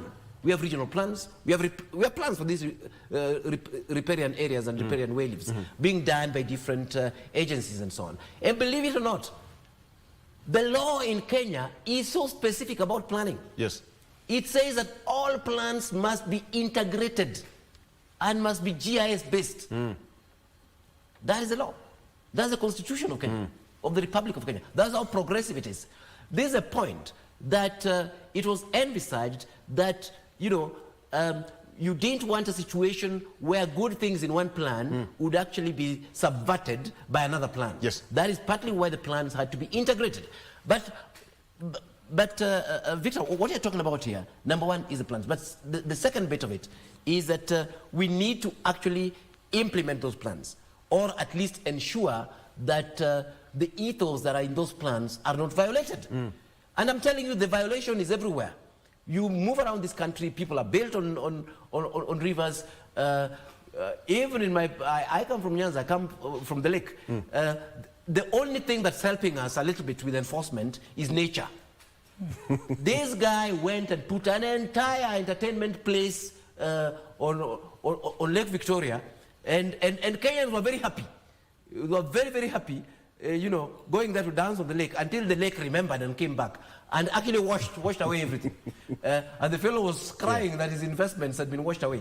In fact, it is nature that is saving us, incidentally. This one that's washing people away, it is the one that's saving us. That is the only semblance of enforcement. Where we're saying, you shouldn't have built that in the first instance. What were you doing there? The river comes and washes people away. That's the only time we start crying. You know what, Prof? Katisia, we've been lectured here. Prof is like... Literally, we've been lectured. It's about implementation. The law, as you correctly put it as Wakil, the law is very clear.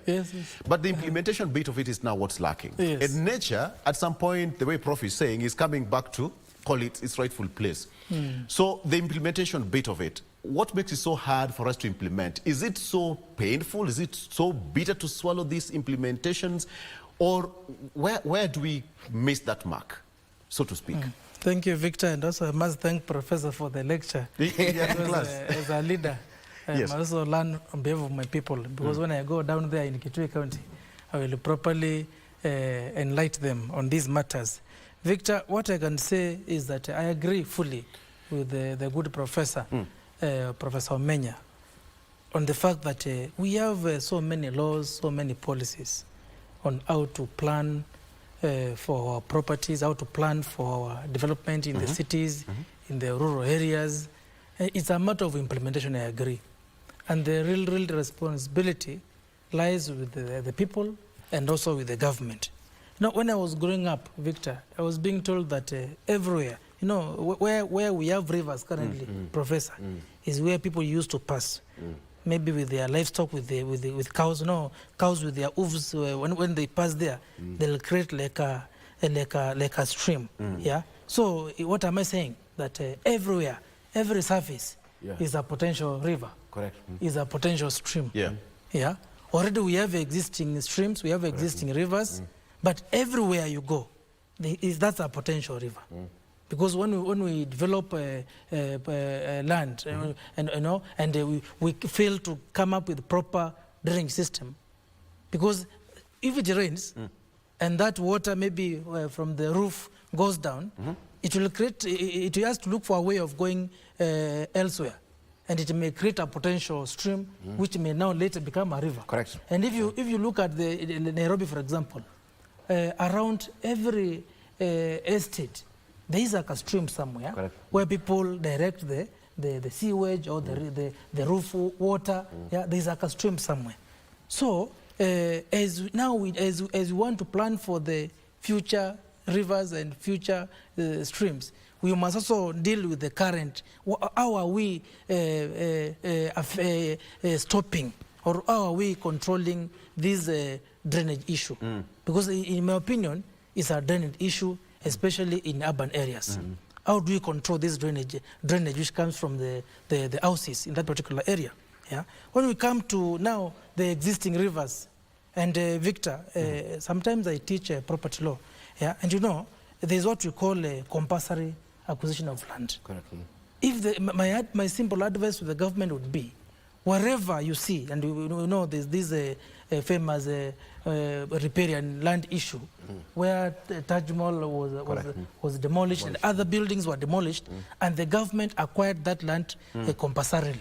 Oh, okay. We already have the law in Kenya, the Land Acquisition Act, which has been revised in 2010, which now tries to guide on how a private land, which the government for some reasons needs to acquire, either to protect the lives of the people, or even protect the animal life. You know, Victor, let us not focus too much on the human. We forget we have the animals, we have the plants.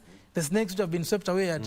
Let's take a break. Yes, yes. You know, we talk about the snakes and all that. Yes. I don't know if it's true that the reptiles at the Nairobi River are just having a tour in the city. I have no idea. I must be very much afraid. Yes, I come from the lake, but there's some things you don't joke with. Oh, yes, you'll agree with me? Oh, yes. No, definitely. Exactly. Crocodiles and those are the reptiles. Yeah. Okay, let's take a break. You take off. We'll be right back with more. Stay with us.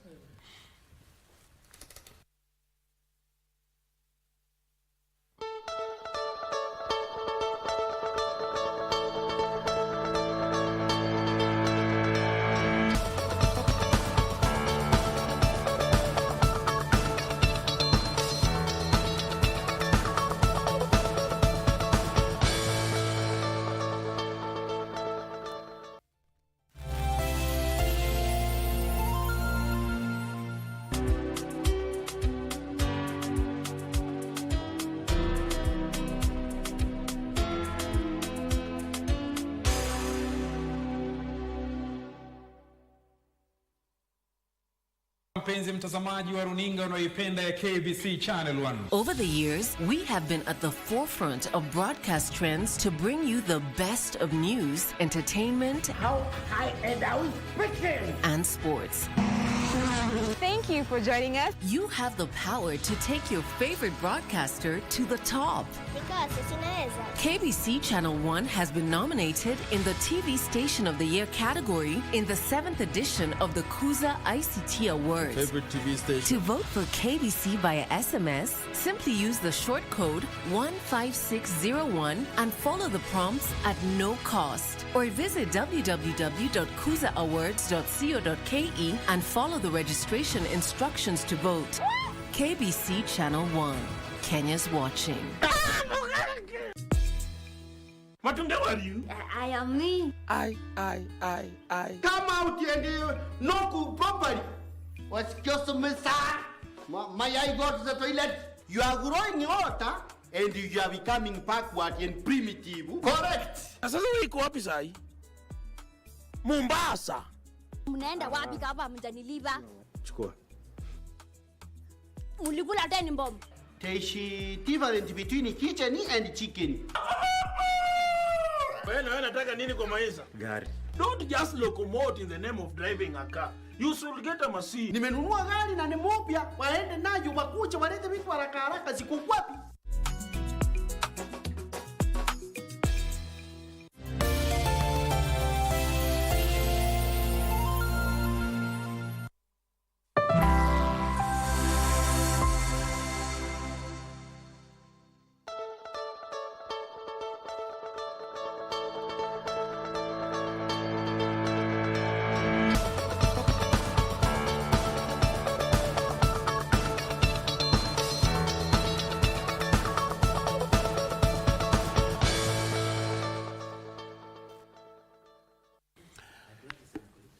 All right, welcome back. So we,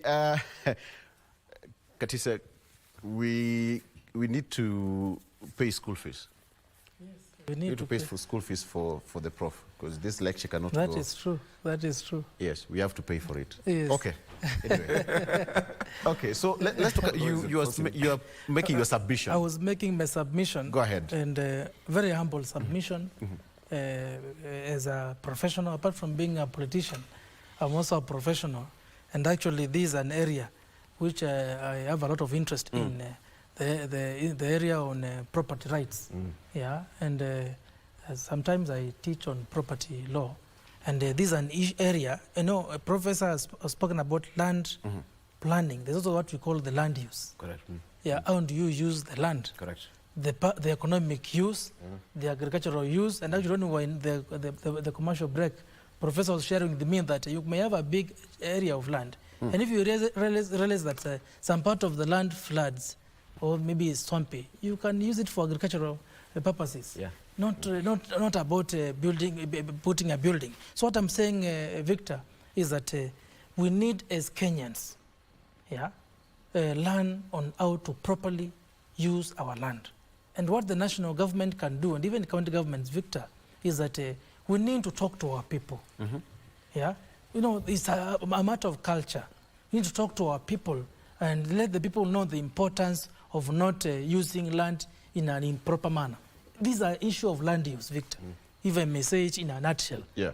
We are using the land for the wrong purpose. You can use that land for the right purpose, and it benefits you. Must you build that residential building by the river? Must you do that? You can farm there. Yeah, by the river you can have a very good farm. Yeah. By the river. Yeah. But because we also, our land is becoming limited, Victor, and you know, instead of us going outside the CBD, we want to be nearer the CBD. So it's a matter of now the government trying to open up. And that's why after devolution came, Victor, devolution came to open up the country. You can go to Lodwar and stay there and have an economic activity there. So as we talk of the current issues and as we discuss about how we can effectively implement all the existing plans and policies, we need to also have a conversation with our people as a country. The national government led by the president needs to start this conversation. The county governments where I work, we need to have this conversation with our people on the issue of properly using our land and on the issue of always being alert for such eventualities. Because, Victor, if you stay by the river, many people actually, including myself, we like staying by the river. Yeah?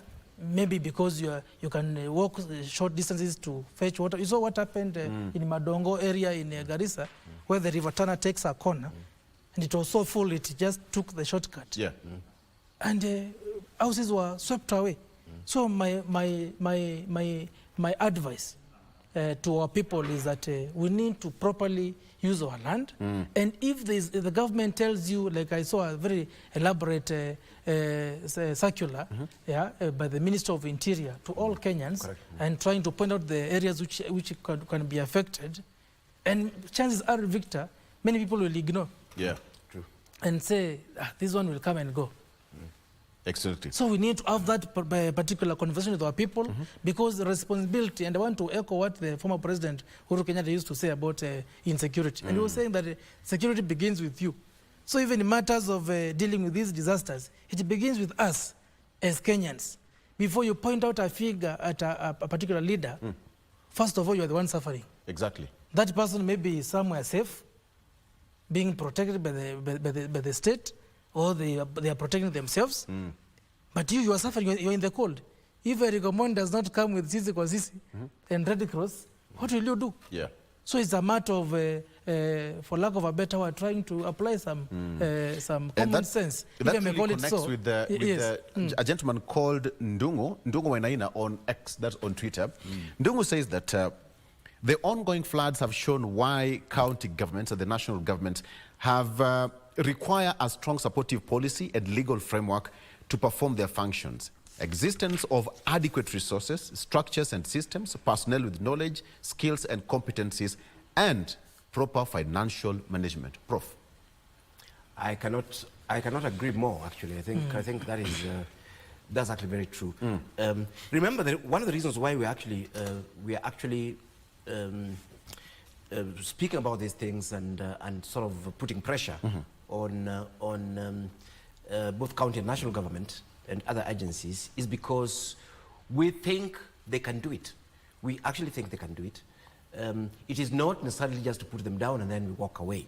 It's to say, look here, there is a way through which this can actually be done. And I like that bit where he's talking about competent people. You see, Victor, competent people are a resource. They're the primary resource, even before money comes in. Yeah. Because a competent person will understand the problem from first principles.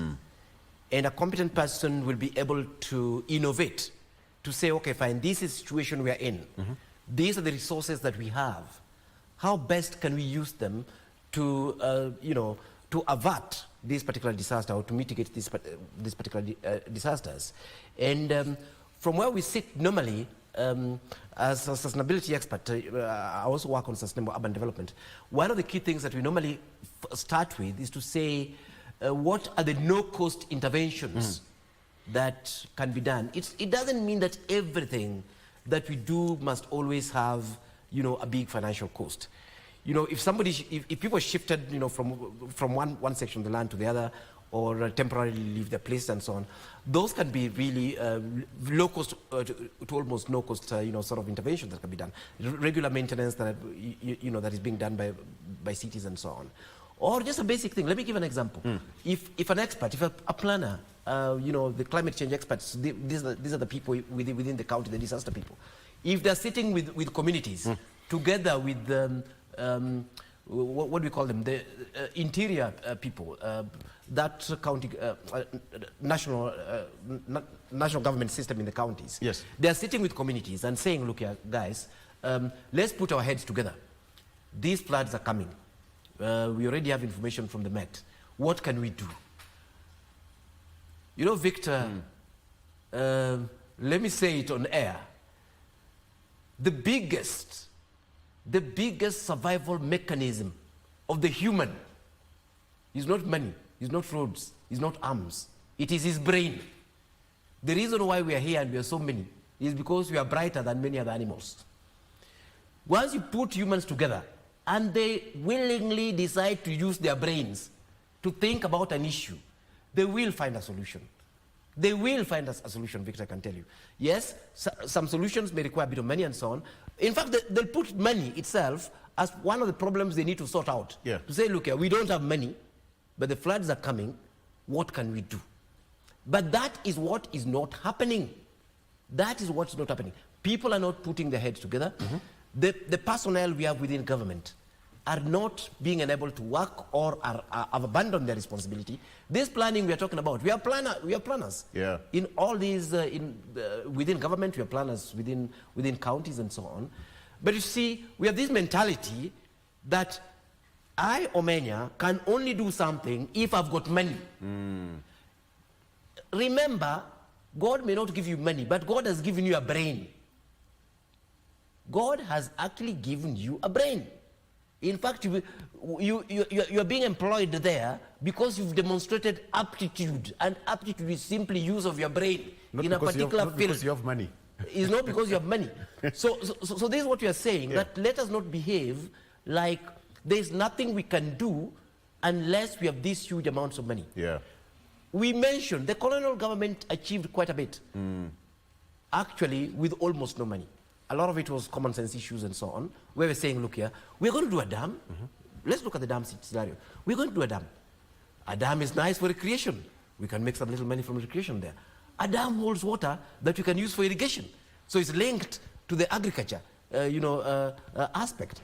A dam is also helping us, control the river. So it's linked with the disaster management and so on. So what we are saying is that let us think through these things. Let us pick up the policies. Let us say, okay, fine, this is our policies. These are our plans. This is what you are expected to do. On the other hand, let us say these are the resources that's actually available. And in that particular situation, we ask ourselves, what's the best that we can actually do with the limited resources that we actually have? The truth of the matter is that Red Cross and Red Crescent actually has less resources than county governments and national government. And we can tell what they're doing. Why? Because these conversations happen there. Yeah. They're saying, this is our kitty. This is the amount of money we've been able to raise. How are we going to apply it? Where are we going, to actually put our focus? And we see the impact of what they're actually able to do. Okay. And what we are saying is that it is possible. These things can be done at local level. They can be done at county level. They can be done at national level. We need to encourage our people to actually start taking action with the little that we have. There is no time that God will ever give you the amount of money that you want. In fact, I liked your definition between need and want. But somehow God gives you enough money for your needs. But then you see, normally the list that we generate is a list for wants. And before I close that particular conversation, when we come to some of these recurrent issues, especially when it comes to issues like flooding and these disasters and so on, of course, I've worked quite a lot in climate change. I'm the one who actually did the African Union 25-year strategy on climate change and established the unit in Addis. The plan that we had, that we developed for African Union, unfortunately it hasn't cascaded down, was a 25-year plan. And we're being asked, why do you actually do a 25-year plan? That seems to be quite long. And also, actually, as far as climate is concerned, it is not long enough. You see, Victor, if you do a drain today, most likely you are stuck with that drain for the next 50 years. If you canal a river today, most likely you are stuck with that canal for the next 100 years. If you check the dikes that were done in the Netherlands, those dikes are almost 100 years ago. They are still there serving their functions. If you check our dams, that have been done in this country. Some of those dams are already hitting their 50 years and so on. My point is that planning requires both long-term actions, because you're going to invest a lot of money. You're going to invest a lot of money, so you need to think long-term to protect your investment. The other big thing that we spoke about in terms of that African Union plan was about the need of what we're calling climate-proofing development. It is sad to see people build roads, then the whole thing is washed away, then the following year you are building another road. Yeah. You are wasting resources. So how do you go about it?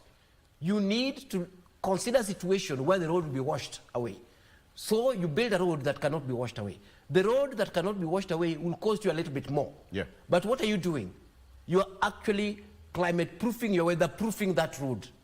So that road will serve you better. So yes, it will cost you double the amount of money that a cheaper road that's washable will cost you, but on the other hand, you'll only build it once. Very good. You will not be building a road every year. So as we are talking, we need to think, have we weather-proofed, have we climate-proofed our agriculture? Have we climate-proofed our settlements? It simply means that we don't want settlements that be washed away. Have we climate-proofed our tourism? Have we climate-proofed our transport? And on that note, let's look at SGR versus our roads here, including the expressway.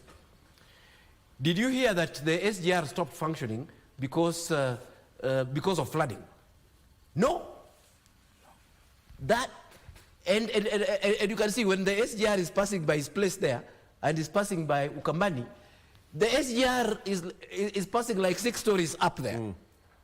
These guys designed that infrastructure with a worst case scenario. The SGR is an example of an infrastructure that has been climate-proofed, that has been weather-proofed. And the big question is, have we climate-proofed even our classrooms of schools as we speak, currently speaking? Yeah. I mean, so we need to think about some of these exactly. things. Yeah. Katisia, when we talk about climate-proofing, and he's correctly put it, there is that element of now coming together as a community, being futuristic. When you look at the whole design of this city, for example, this city was designed years and years ago when the population was less than 1 million people. Correct. But right now, as we speak, during the day, the number goes to around 3 million, around 5 million right now. And during the day, at night, it goes to 3. Look at that. How can we as a nation, now, generally speaking, how can we as a nation come together and say, with Prof around here, we've done mapping across the country. Tana River is affected here. When you go to Yala Swamp, when you go to Ahero Nyando, when you come to Nairobi, when you do a mapping of the entire country, inch by inch. So how can we as a nation say, moving forward, in the next 20, 30, 40, or even 50 years to come, we're not going to have such kind of problems. What do we need to do before we get it from Prof? Yes. Thank you very much, Victor, and indeed, Prof, thank you. What we are lacking as leaders, because we are the ones who actually mostly implement all these policies or these plans. Before even an individual citizen can put up a building, there must be approvals from the county leadership and also the national leadership. What I can ask fellow leaders is that let us not now focus on the past. If we now focus on the present and the future, as you are saying, Victor, we now plan for the future. Let us deal with the current issues which we are having and now plan for the future. And when the professor was mentioning about climate proofing development, I was thinking about what we do at the county level on what we call the county roads, where we do grading of the roads every time after it rains. We use millions to grade our roads every time it rains. If that money is accumulated for maybe 10 years of devolution so far, I'm sure it would have done a very good road, a tarmac road, which would be usable up to now. What happens also in development, and thank you for those key words on climate proofing development. You see that where a road is passing, instead of putting a bridge so as to minimize on the cost, save the cost, they put a culvert. So you are narrowing down the river. And you wonder what now, the water will come on top, or even destroy the part of the road which has no culvert, and the road will get damaged. So I think as leaders, we have to make sure that the already existing policies, Victor, let us not talk of coming up with new policies or plans. Maybe we can amend a few, or improve on them, depending on the current situation. Because sometimes, you have to amend a policy or a law to suit a particular situation. But we have to make sure that we fully implement. That implementation lies on the leadership of this country, both at the county level and at the national level. Yeah. And then now, if we are pumping budget, because when I talked about what we have to differentiate on what the people need and what they want. Yeah, even in the Bible, Victor, human beings we are naturally defiant. If we defied God's laws, what about national laws? We can easily defy them. Yeah, so I think it's a matter of the leadership of this country, and I like the spirit in which the president of Kenya so far. Yeah, the spirit which he has, as leaders we must avoid being popularist or populist. You must give the people what they need. You must do the correct thing. Sometimes people may say you are a bad leader, you are a bad person. They will never say you are a bad leader, they'll say you are a bad person. Yeah. Because they know, deep inside their minds, they know you are telling them the right thing and you are doing the right thing. So it's a matter of us as the leadership being firm. And if the cabinet secretaries, they're supposed to be, even if somebody has a political background, because nothing stops a politician from being a cabinet secretary or from being a technocrat. I am a lawyer, but I'm also a politician.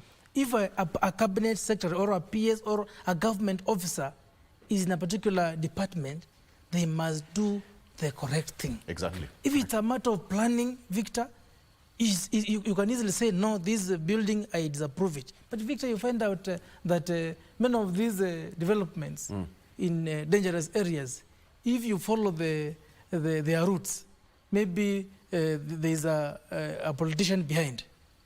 You are told we can't destroy this building because so-and-so, the family of so-and-so, and that building is by the river.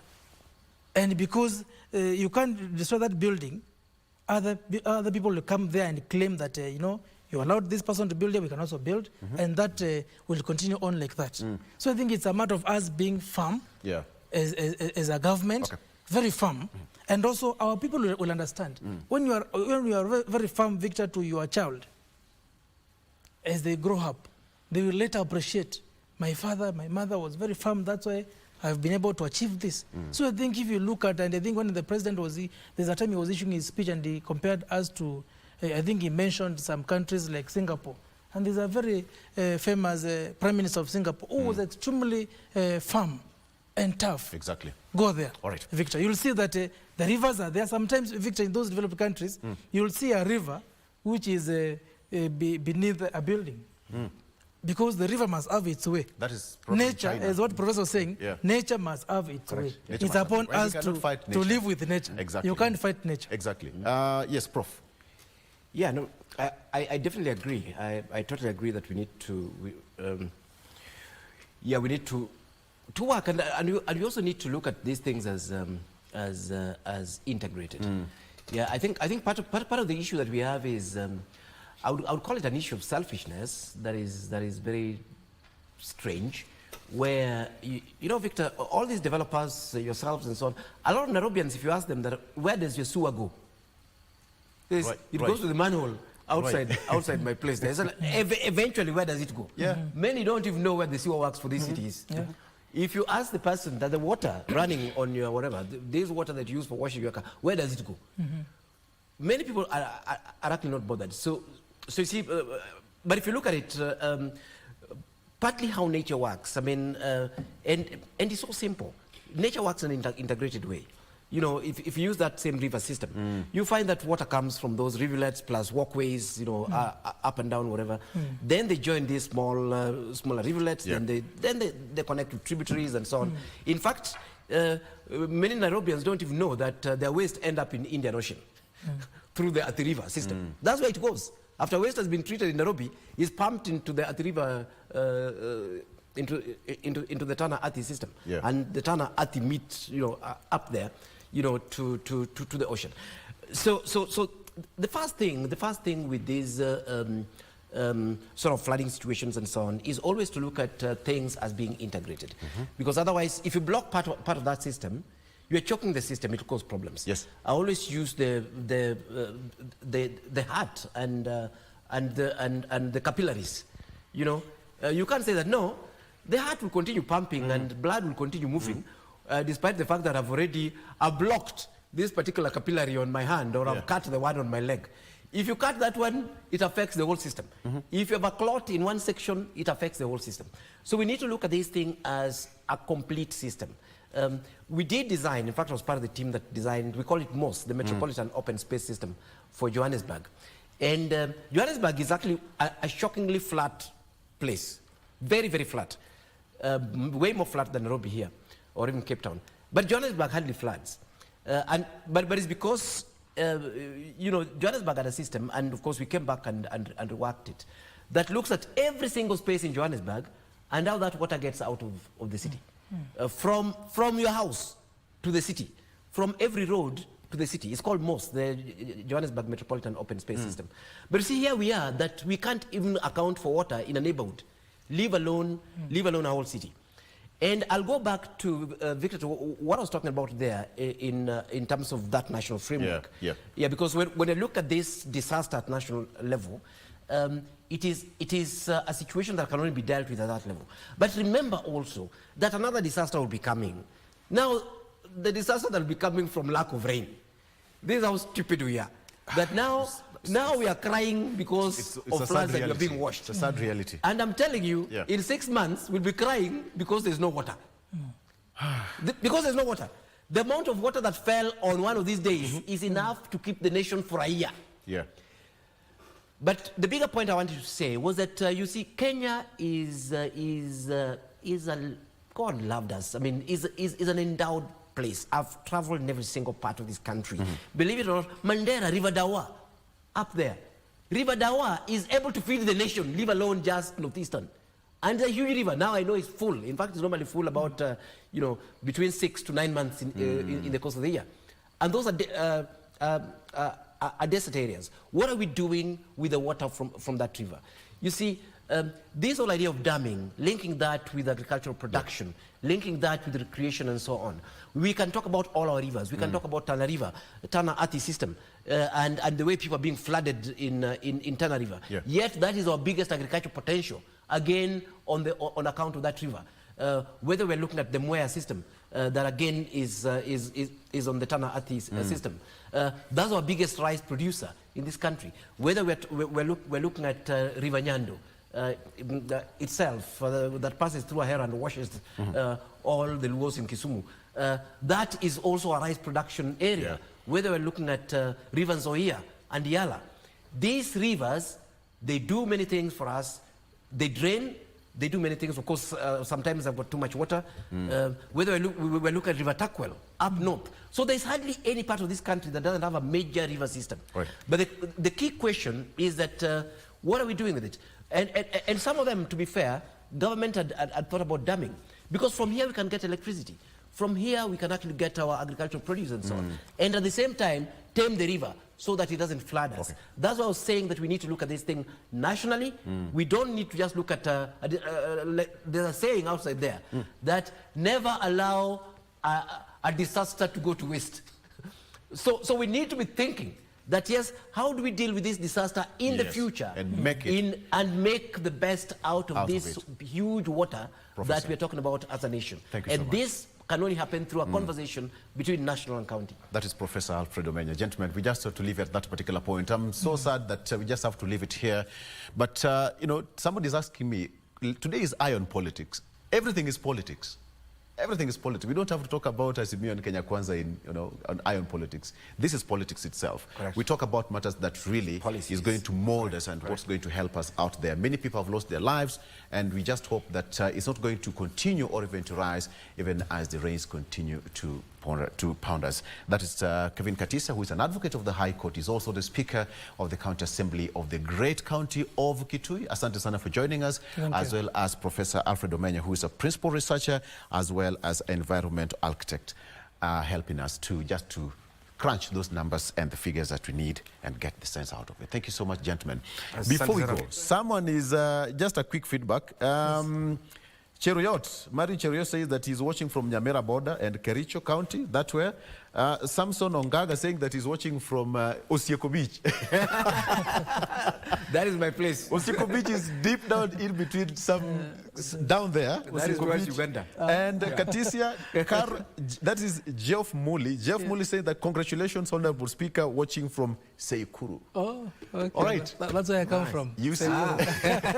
Gentlemen, thank you so much for watching. I'm Victor Law. Let's stay safe and please, let's be safe. Don't cross that river if you don't have to. All right? Good morning. Have a good day.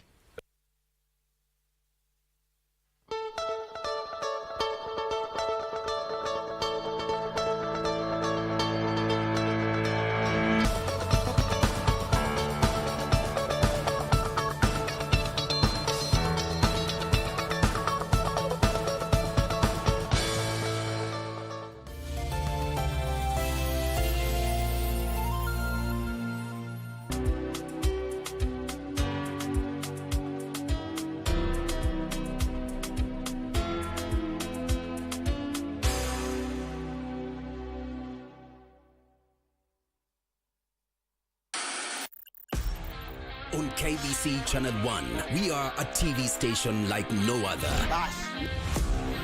Get a taste of the best in entertainment. Yes, indeed. Feel the passion. Will you promise me? I swear that you will never lose me. I can't get married to you. I'm sure you knew about it. That's why you're making fun of me. Experience the drama. Get out. Who is the man in this one? And the laughter. Hii wigi umevakishwa. Sile wakati tulikuwa tunapishwa tunapewa mheshimiwa.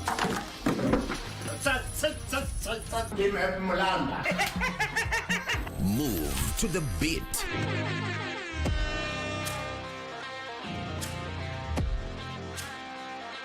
We are live from Broadcasting House. And get informed on the latest happenings. KBC Channel 1. Wow. Yeah! We are the full package. Oh, yes. And Kenya's watching. Thank you very much for joining us.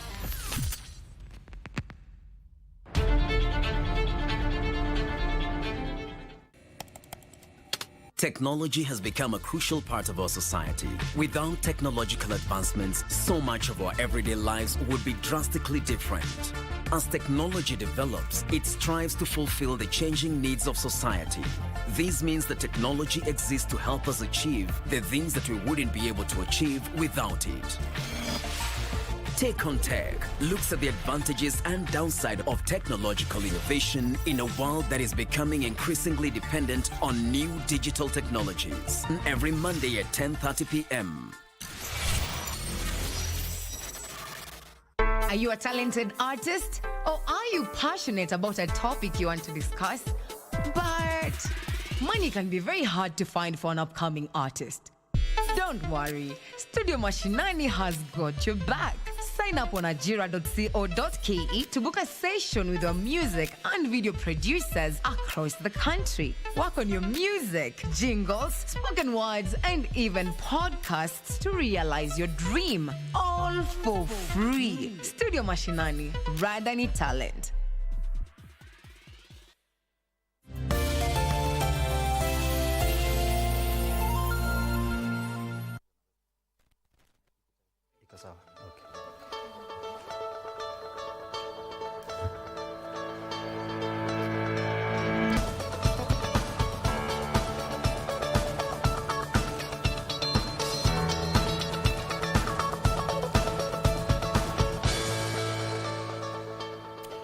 All right, from Eye on Politics, now we shift gears and talk about transformative leaders. And today, owing to the rains that have been pounding the country, we want to look at the role of leadership in all this. Because in times of crisis, people look up to their leaders for direction and also vision. So we are going to talk about the role of a leadership, especially in times of crisis. And to help me in this conversation is none other than Peter Njeru, who is the CEO of Tuangaze Limited. Karibu sana to the program.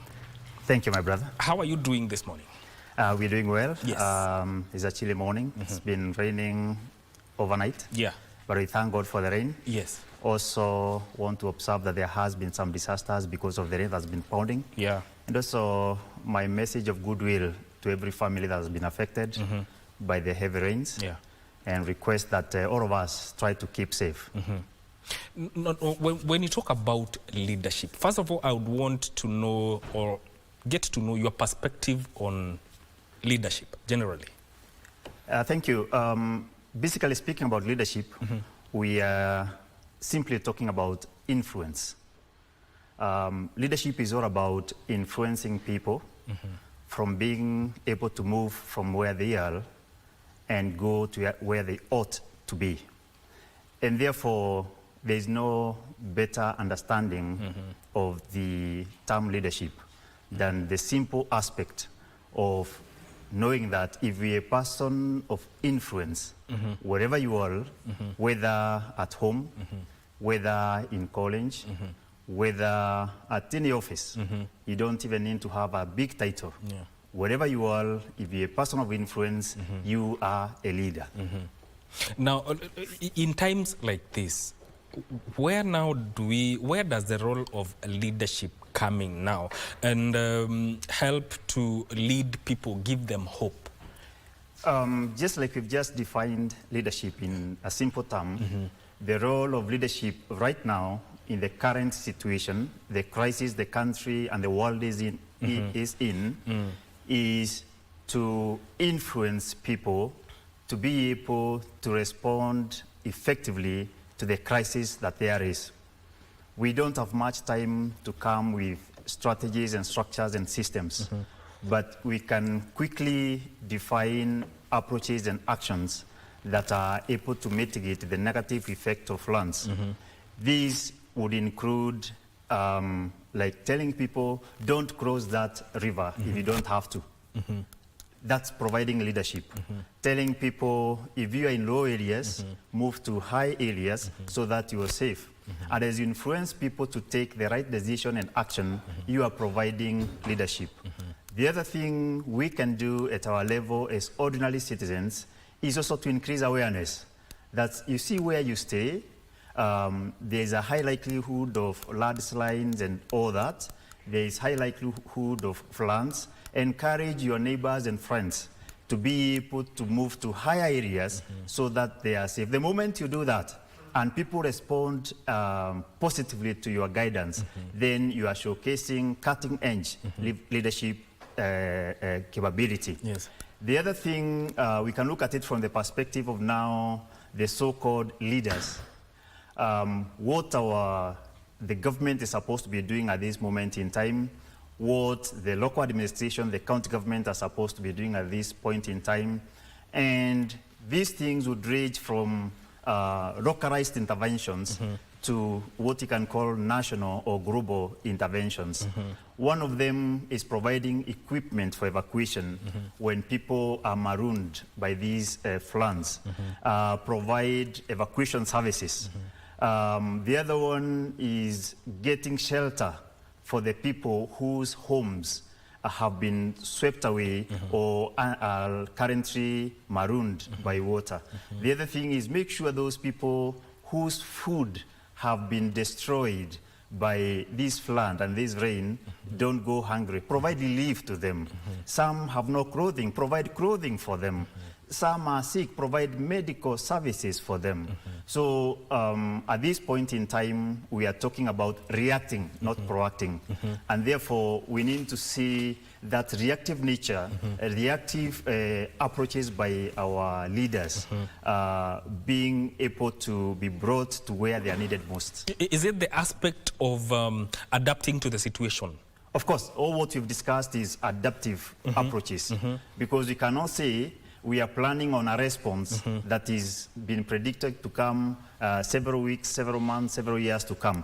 Now in a crisis. So we are actually discussing reactive strategies to be able to mitigate upon the negative effect of these setbacks. Does it also mean that there are characteristics that leaders need to have to help them manage this situation? Or is it a case of this situation requires this style of leadership? Is it a case of one fits all, or there are characteristics that one needs to adapt? That's a very good question. And I would like our viewer to know that there is no one single leadership style that is one size fitting all. Yes. And there is no one leader who has succeeded since historic times by using one single leadership style. Different situations will call for different leadership styles. If it's a crisis like this, there's no time to meet in the boardrooms and to discuss and seek views and get public participation. You just need to order that chopper to go to a place where people are almost being swept away by friends and get evacuated. No time to negotiate. There are times when it is necessary to negotiate, to meet and negotiate. And like the leadership style I've just described is autocratic. You just give instructions and you expect nothing but compliance. There's democratic leadership style that has its own place. We want to do farming, and the land we have to do a farming on will be purchased somewhere. We have to meet, discuss. Where is the best place to look for land to farm? Do we buy? Do we lease? What crop will we grow? It's commercial farming. Where is the market? You see, you need democracy, democratic type of leadership, where you seek views from all the team members, and then at the end of it, you come up with the most powerful decision, the one that is most popular amongst yourself in view of the objective. That's democratic leadership. There is a leadership that is laissez-faire, where probably your team of leaders are experts. You don't need to micromanage them. You just give them the mandate. You've called it? Laissez-faire. That's French, or? Yeah, it rose from a French name. Yes. But basically what it's all about, it is that your team are experts. They are good. You don't have to micromanage them. You just give them work, give them the resources, and allow them to execute the mandate easily. Though some people say it's a lazy man's leadership or management style, but in effect it is not. If you have doctors who are specialists, do you have to go to the theater to see what they are doing? That's like micromanaging. You don't have to. They just need a well-equipped theater and a patient, and they'll do their work. Yeah. So if you're the MD of a hospital, you don't have to really scrutinize what your specialists are doing in the theater. You just have to know, I have a specialist in this area, patients are there, he's doing the right things. And that management style has its own place. But if you have a small kiosk that sells a crate of bread every day, and then you employ someone and leave him there to manage it on its own, most likely it will collapse. Right? So every leadership style has its own setbacks and advantages. You just need to know. What is the task ahead, what is your human resource capacity as a team leader, and therefore you decide which leadership style is going to be best for this kind of a task, for this kind of a team.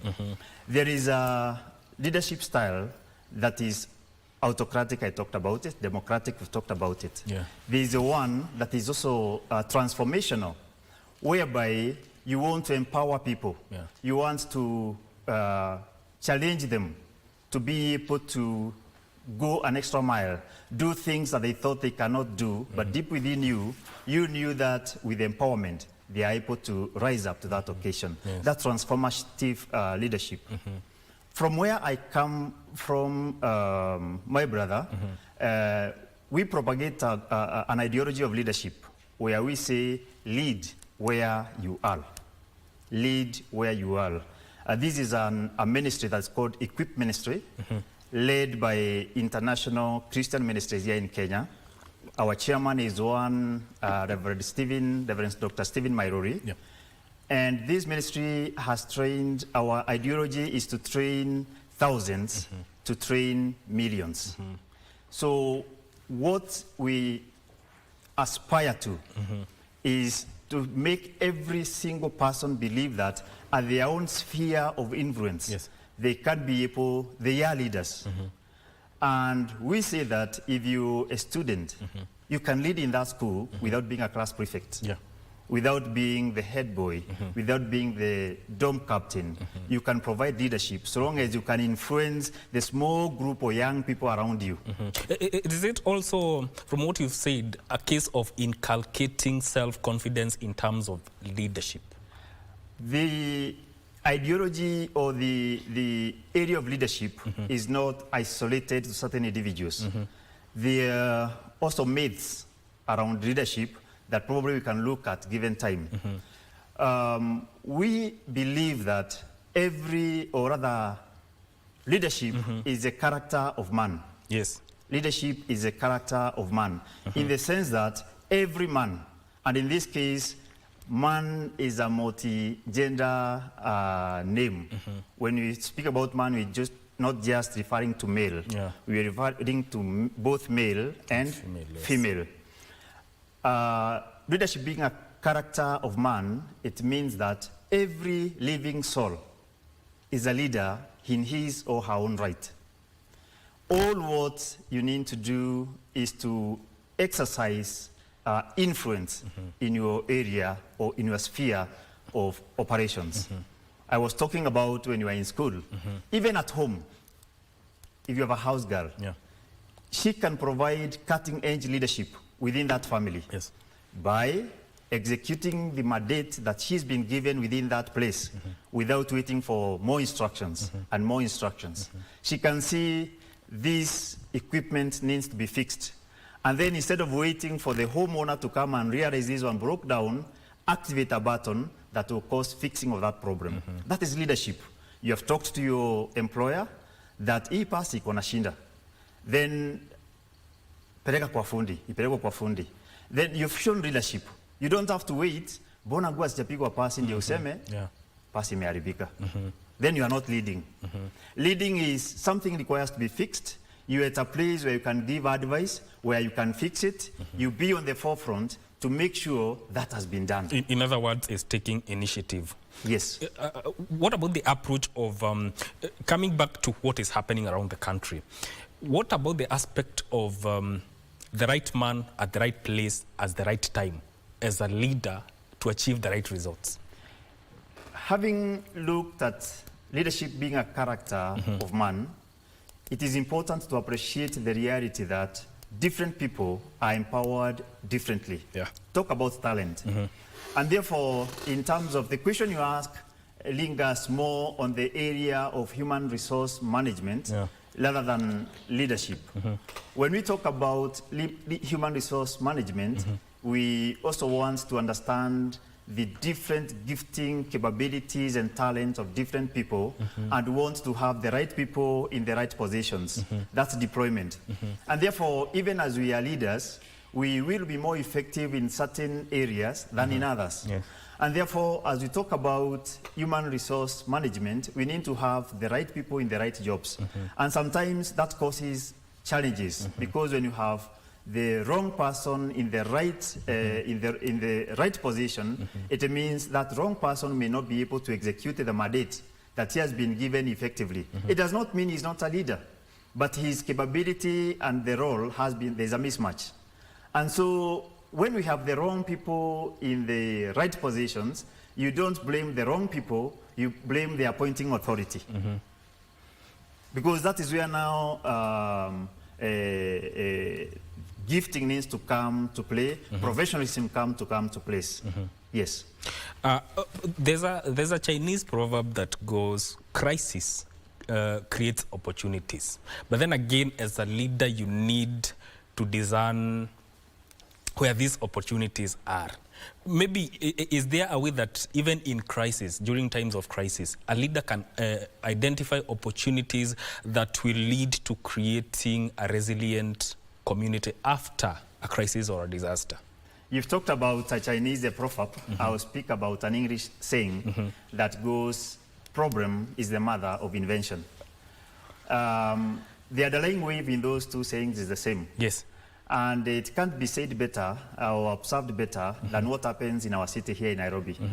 Every time you see rain from nowhere, you see a lot of hawkers with umbrellas. And they use that crisis, if we can call the rain a crisis, they use that crisis to make a key out of it. Yes. So from the crisis, they become instant entrepreneurs. People who are broke have cash in their pocket, and through that crisis, they are able to feed their family. So they have been able to discover, to invent a creative way to earn a livelihood through that problem. Even today, with the floods that are everywhere, we have people who have become experts in swimming and evacuating people who are marooned in those floods. And these people, after they have saved you, they're asking for a compensation. So even there's also a saying that goes, every cloud has a silver lining.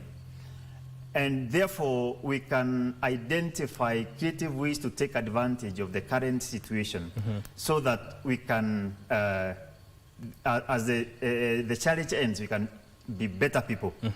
For example, the water that is now washing away the topsoil, the water that is going all the way to Indian Ocean, we can have reservoirs, and those creative county governments had already done that. I am aware the county that I come from, Embu, have done, preceding these floods, they had done some dams, and they are holding some waters right now, though the dams are already full now. That water will be very valuable to the communities around them during the dry spell. And therefore, it is always important in every situation, leadership, to always invent creative ways to take advantage of those challenges so that at the end of challenges, they can emerge better and more able to take advantage of the resources available and invest them in a more sustainable way. Still on that, what about the aspect of changing mindsets? Because when we are talking about transformative leaders, even in times of crisis, the aspect of changing mindsets henceforth comes into the fore. How about that aspect of changing mindsets? We are a product of our history, and it has taken years for our mindset to be framed and fashioned in the way it is. And therefore, the journey to changing mindset is what we are in at Equip Ministry. And it's a patient journey. Yes. Patient in the sense that today, you don't just give one statement to a 70-year-old who has known this is the way of life. And you give one statement and it says, this is not the way of life. It requires capacity building, empowerment, education, patience, and that walking the journey patiently. And eventually, we know it will bear fruit. It is already bearing fruit. But the journey, I insist and I encourage that attitude change, that's what we call change of mindset. Attitude change is supposed and is a patient journey that will be achieved slowly, with consistency and with persistence. Yes. Let's finish with this. What lessons do leaders need to learn from all this crisis that we are in right now? There's a lot we can learn. That the temporary gain we have today in the long term could be a long-term challenge. I say this having observed what is happening in our city, the issue of lands. Majority of people, and I have found it not once, not twice, is that we try to put blame on the county government, and especially the current administration, because of the floods and blame about preparedness. But we are turning a blind eye on the greed of those that were preceding those that are in the office now. We sold every single public space. We grabbed every riparian land in the city. Those riparian lands today have been replaced by malls, homes, and parking lots. Remember, several years back, those areas were waterways. And public spaces and other areas were areas of percolation. Today, when the first drop of rain touches the ground, it does not sink, does not percolate. It hangs on cabros, it hangs on roofs, it hangs on tarmac. And if that rain drops consistently for 10 minutes, you see flood building up. Because even when there is a dry spell. That heat is on cabros, roofs, tarmac, concrete pans, and everything else. The city is that way now. These areas 10, 15, 30 years ago were empty spaces, grass and trees. And rain would fall on these surfaces, it would sink. Probably the first 1,000 liters would sink. And today, that 1,000 liters is just lying somewhere. And the little space there is for runoff, I can tell you that flood will wash away vehicles, it will wash away homes, it will wash away people, it will be devastating. And therefore, the current county administration in this city took office when all these mistakes were done. Look at drainage. The pipes we have underneath were buried there, or those systems were constructed immediately after independence, some before independence. They are so small. Today we have high-rise buildings all over. And the water being collected from all this is supposed to squeeze in those small pipes, drainage pipes. It's an impossibility.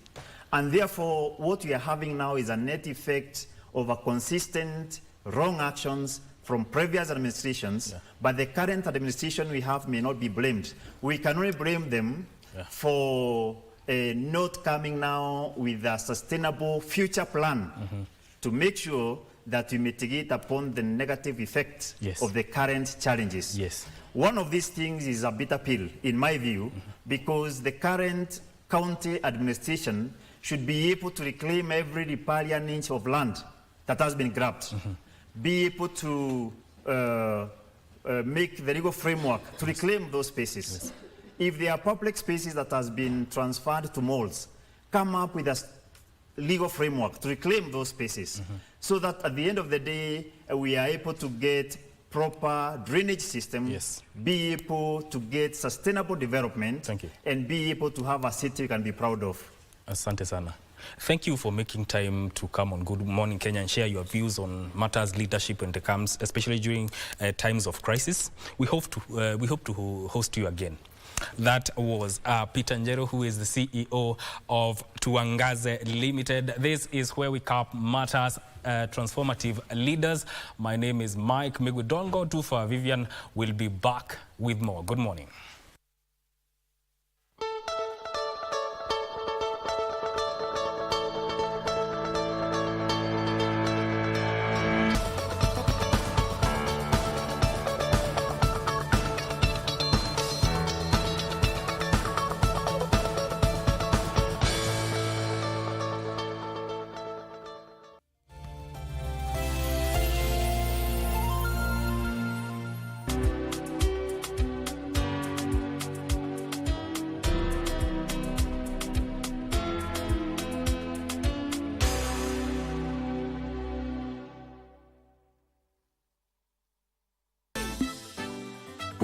Set up your pie holes, eh? Kila mahali kwa. We are trying to focus here, please. Cynthia, I thought your worthless flesh would be rotting at the bank of some useless river by now. In case you haven't noticed, I am in no mood for your nonsense, okay? I am here to learn. What did I do to you? Please, I need to leave me alone. You poor sensitive harvester. You want to cry? You've got to take responsibility of your actions. And last time I checked, I don't have a kid in here. So be your own persons. What are you? I am me. I. Come out here and knock properly. What's just me, sir? My eye got to the toilet. You are growing water and you are becoming backward and primitive. Correct. Sasa iko wapi sai? Mombasa. Mnaenda wapi kama mtaniliva? Chukua. Mulikula tena mbom. There's difference between kitchen and chicken. Wewe unataka nini kwa maisha? Gari. Don't just locomote in the name of driving a car. You should get a machine. Nimenunua gari na ni mpya. Waende nayo wakuche walete vitu haraka ziko wapi?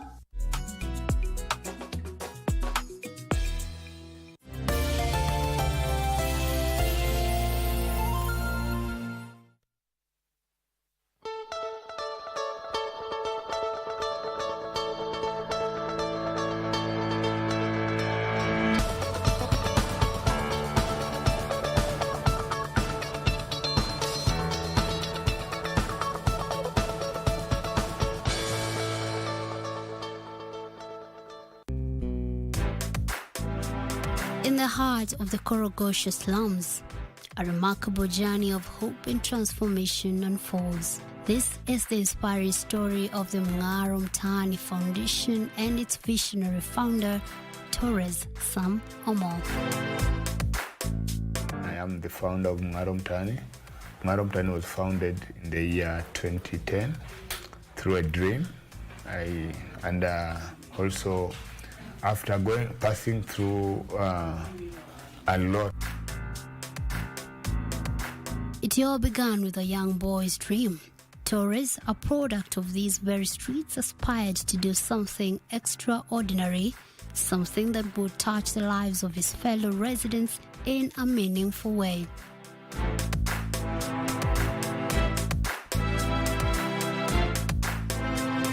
His journey started with a simple observation. He noticed the daily struggle faced by the people of Korogosho, particularly the challenge of affording basic clothing.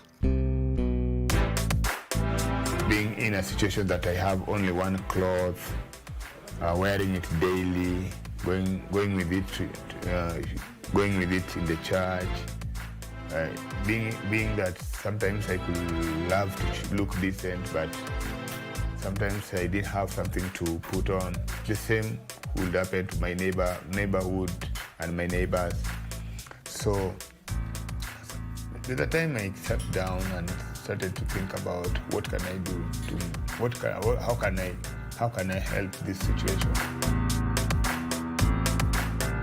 Driven by compassion and unwavering desire to make a difference, he launched his first initiative after completing his studies.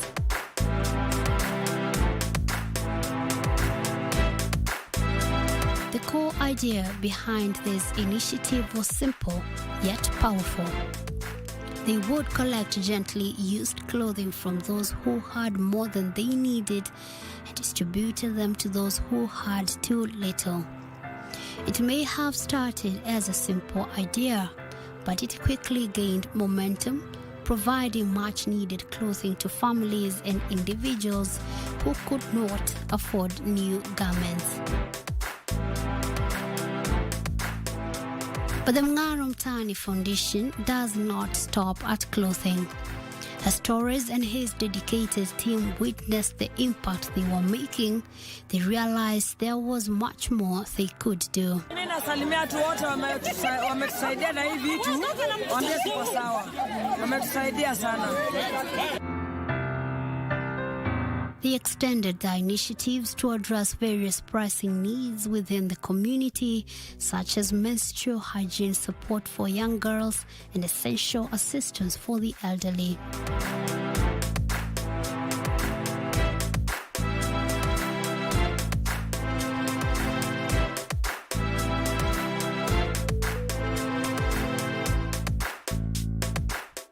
For a menstrual hygiene, to give young girls sanitary towels, and also bring them mentors who can tell them, women mentors who can talk to them about menstrual hygiene, tell them that that is just a normal thing in a woman's life. And that's how we started now giving sanitary towels until we got a support from, I don't know if I can mention, we got a support from Safaricom. They gave us sanitary towels, then with pants, and then we started to run out a menstrual hygiene program in school. Disaster response, mitigation, and recovery are also integral parts of their mission.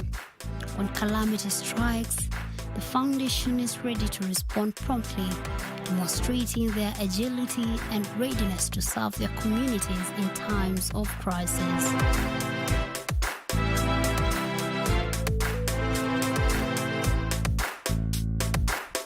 There's also disaster response. There's a time Kibera was on fire, so we had little clothes in our store. So we made a call, and we received several clothes and some good donations. We took them to Kibera, and then that's when now we started doing a disaster response. Through disaster response, we also went to that place is called Solai. You remember the tragic that happened in Solai? We managed to collect like 2 trucks of clothes. Then we took them there just to stand with the Solai victims. One of the most compelling initiatives is the Boxer Boys campaign, which acknowledges the unique challenges faced by the young boys today. This campaign provides them with essential items and support, emphasizing the importance of uplifting the boy child to build a brighter future for all. We have a mentorship program that runs into schools, and this one cuts across. But we have a challenge with the boys because most of the people that are supporting us, most of their focus is on young women, and the boys have been left behind. As much as we're saying that no man should be left behind, the boy child is really suffering, and we would love to bring on to attention that the boy child should be taken care of, because if we empower more men, more women who will marry these beautiful women with skills. Beyond material support, the foundation organizes various activities for the youth, including sports events and mentorship programs. These initiatives offer not only opportunities for personal growth, but also a sense of community and belonging. We also have sports in Mungaro Mtani. And how does sports work? Every year we have a tournament. It's like a super cup, whereby we have a program that we want. Maybe it's like a theme, or we want to bring young people together, and no one is left behind. What a man can do, a woman can do, a girl can do. So we bring a mixed tournament whereby we have 3 boys and 3 girls, or 4 girls and 3 girls, depending on how your team want to play. Taurus and the Mungaro Mtani Foundation are real-life heroes. They stand as a testament to the belief that one person's determination and compassion can create a ripple of positive change within a community.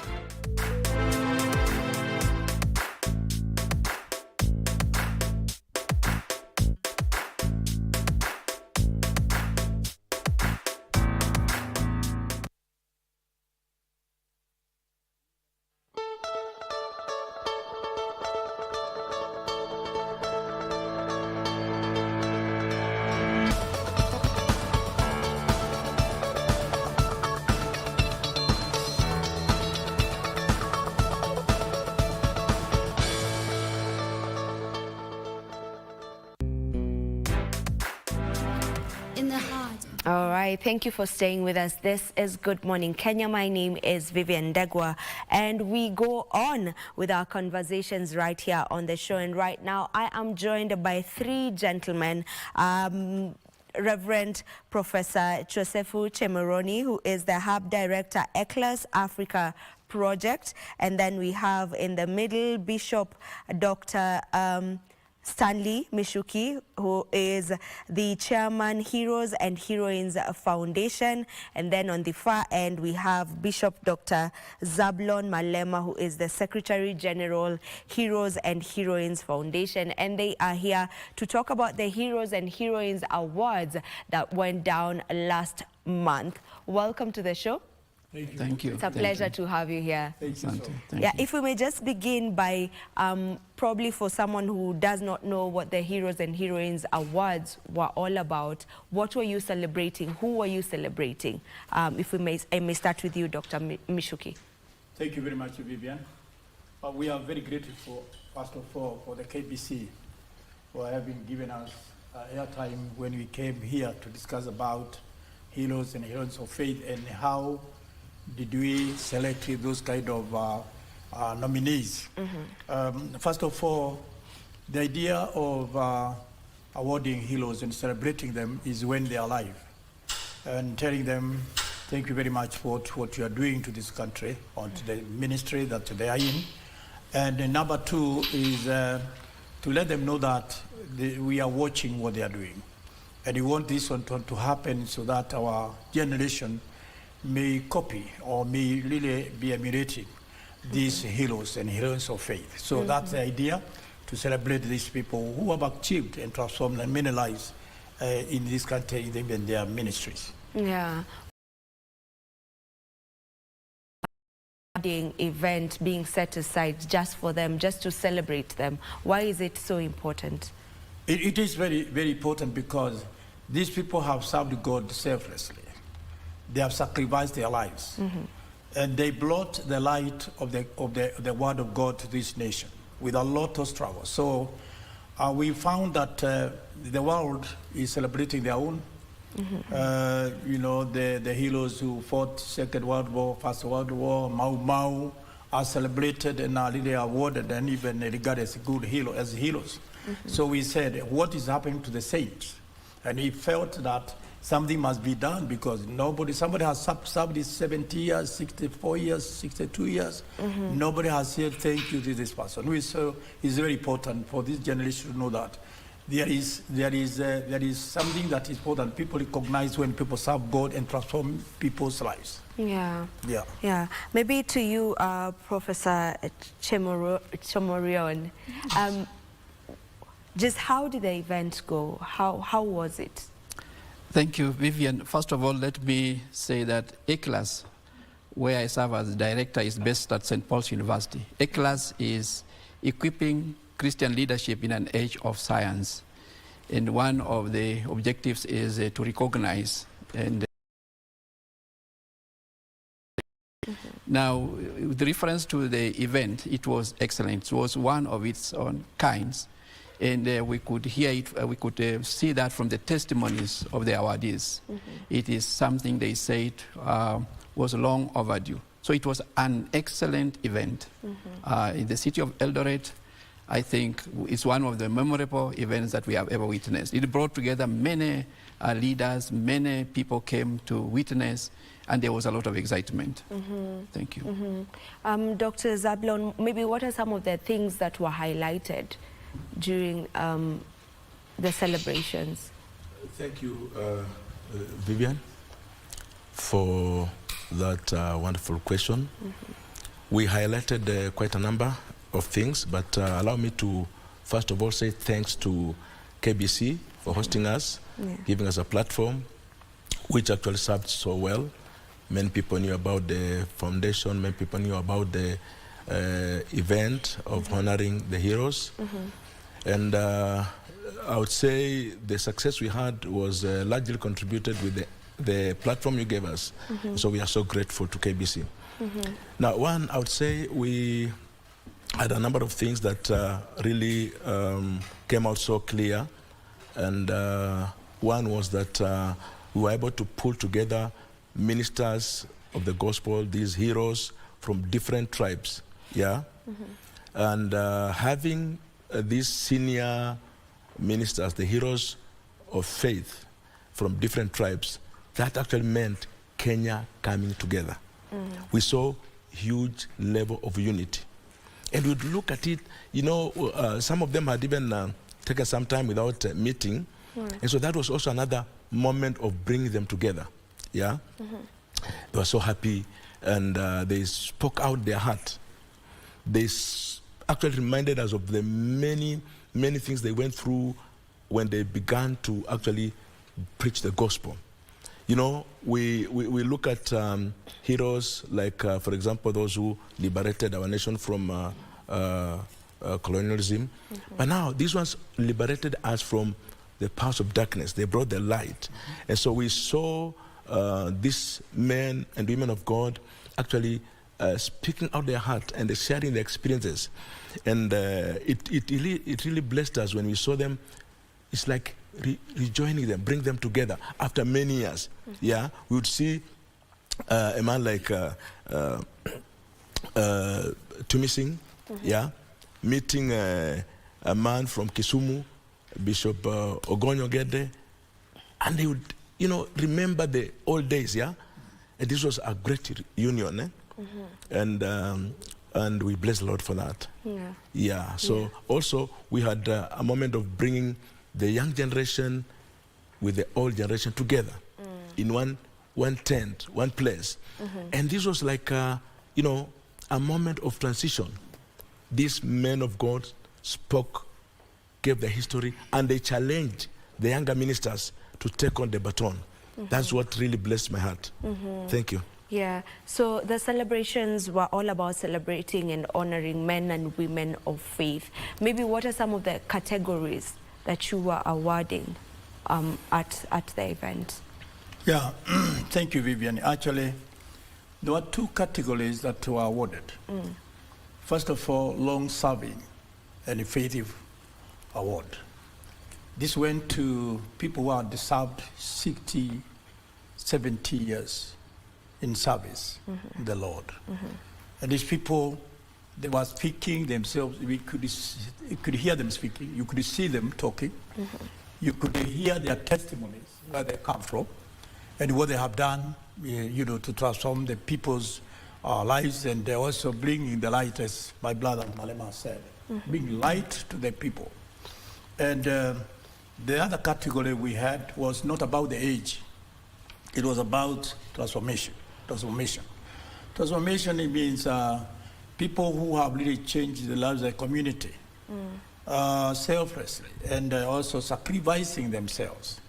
And we could see people that has really touched the lives of many people, transforming the lives of the people who are in alcoholism and drugs and all these type of people. So we had that category of people that we awarded that day. It was really a celebration to see that not necessarily to be 70 years of service, but you can be even 20 years service and make a difference. So this was really happening that day. You were about picking who to be awarded on that day. Oh, thank you very much. This question, which actually was raised also the other time, I'd like to make just this point known that we have a board. We have a board that was selecting or nominating those people, because we said we are coming from known to unknown. Because there are some people, when you mention them, everybody will know them. Those people have testimony even to the community. So we had a committee, a board, that was really mentioning these names, letting them saying, what about this one? What about this one? Then we came out with about 26 nominees with the different categories. I mean, the category of long-serving and the category of transformative. And so that's how it was. But we are looking forward for future being judges in every region, maybe, because there are those people who have really done a lot, but they are not known to us. But even now, it's emerging now that there are some people who have served God even for 74 years. Somebody told me he started his church when he was, 1956. So you can see that person is there, not known, but he has transformed the community in that place. So that's what we are saying, Vivian, that we are coming from known to unknown. Yeah. Speaking about coming from the unknown to known, or known to unknown, known to unknown. Maybe to you, Professor Chemeron, what gaps did you identify, during that period? Yeah, first of all, let me say that we are beginning. And even the categories that we have so far recognized and awarded are not final. Going forward, we are going to look at many other categories, maybe narrow down to specific services that people have done outstanding work in, and recognize that. So this is just the beginning. And then also, that when we talk about 26, those are very few. Very few. Very few. And so soon after we had done that, there were others who were saying, oh, what about us? What about us? And so this is a process. That's why the foundation, working together with A-Class, now will embark on a series of processes of identifying and recognizing those who have contributed enormously and in an excellent way to our nation. I want to say that when it comes to the process of recognizing, It's not as easy as people might think. It was not just picking the names. The names that were given speak for themselves. And you see, we are working with the two institutions here. We have the Heroes and Heroines Foundation, and we have ECLA's project in Africa based at St. Paul's University. The project would ask, who are these people?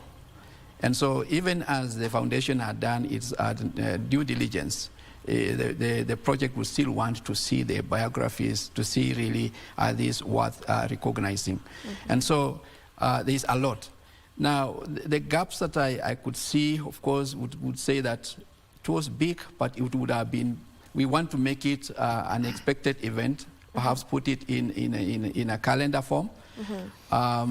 We may not have reached all the regions, because there are other areas that may have not been reached by the foundation. And so that's a gap that I could see, that every part of Kenya should have been recognized. And for us who are in Africa, we needed to extend beyond Kenya and go to other parts of Africa, in East Africa, and bring on board other heroes as well from those regions. That's the thing that we have seen. The other thing that we noticed is that from the expression of those who participated, they said, we have been here, but we have not had enough access to education. The leaders themselves have what it takes. They have fought the fight and their qualifications, but they feel for the church. They say can the space for training be opened up so that those who serve in ministry are properly trained. And that's what brings us together again as ECLAS. That's the role that we want to do, equipping Christian leadership, especially in this age of science. One definite gap that we see is there is a tension between science and faith. And that's what ECLAS wants to do, to bring together these leaders of the church and to bring and the scientists, so that we can address the common themes and share the perspectives, so that we don't have this thing of science says this is the way, let us implement this, it works well for the people, and the church is saying no, this might be against God's will. We want all these things to be discussed on a round table where the church leadership can also participate in shaping the future of our nation. Thank you, Vivian. And I love that. And there's also something that Dr. Malema, you had touched on, whereby you said there were both the young and the older people in that particular ceremony. Why is it important, or what's the importance of bridging that gap and bringing, you know, both the younger generation plus the older generation together? Thank you, Vivian. This gives me an opportunity to mention countries like the countries in Europe. You realize many churches have no people. Yeah, they have very few people. There's a friend of mine who told me he went to Denmark and he attended a church service, and the church was big and magnificent, but it had only 8 members. Yeah, and the 8 members were elderly people who were waiting to die and be buried. Yeah, so that means after they are gone, nobody's there to, you know, carry on the work. So it's of paramount importance that we engage the young and the old, so that we pass on. The old may bequeath to the young generation the mantle that they have. So that after they are gone, the work will continue. That is very key, and that is our area of concern. That we don't want to be like those other places, yeah, where you find very good churches and no people. So we are actually trying to bring together, bring close our young generation and show them the importance of serving. And in fact, the awarding itself was also an event or an act of encouraging even the younger generation that, guys, there are people who are watching. That means if I do some good work, somebody will celebrate me. So it was also a way of encouraging them to move on. Thank you. And Dr. Mishuki, we know that we've heard of stories, you know, of cultism I want to say that, in the church, you know, and how do you ensure, maybe as a foundation, that you oversee the proper doctrines of the church? How do you oversee that you ensure that you preach sound doctrine in the churches? Thank you, Vivian. Let me just intervene with what Dr. Malema said about the young people as I come to your question. Sure. Actually, that day we awarded very young people and who have really transformed the lives and has affected many people in this country. And one thing we are saying is that the young people should be encouraged to do what they are doing, because as he has said, and again I say, if you go to Europe, personally I have witnessed some of the churches I preached one day, 15 minutes I preached to 5 churches. 5 churches, 15 minutes. Can you imagine? Yeah. In North England. Yeah. And every church you go is 15 people. And when you extend 15 minutes or 5 minutes, they walk out. So we are encouraging our young people that there is a word.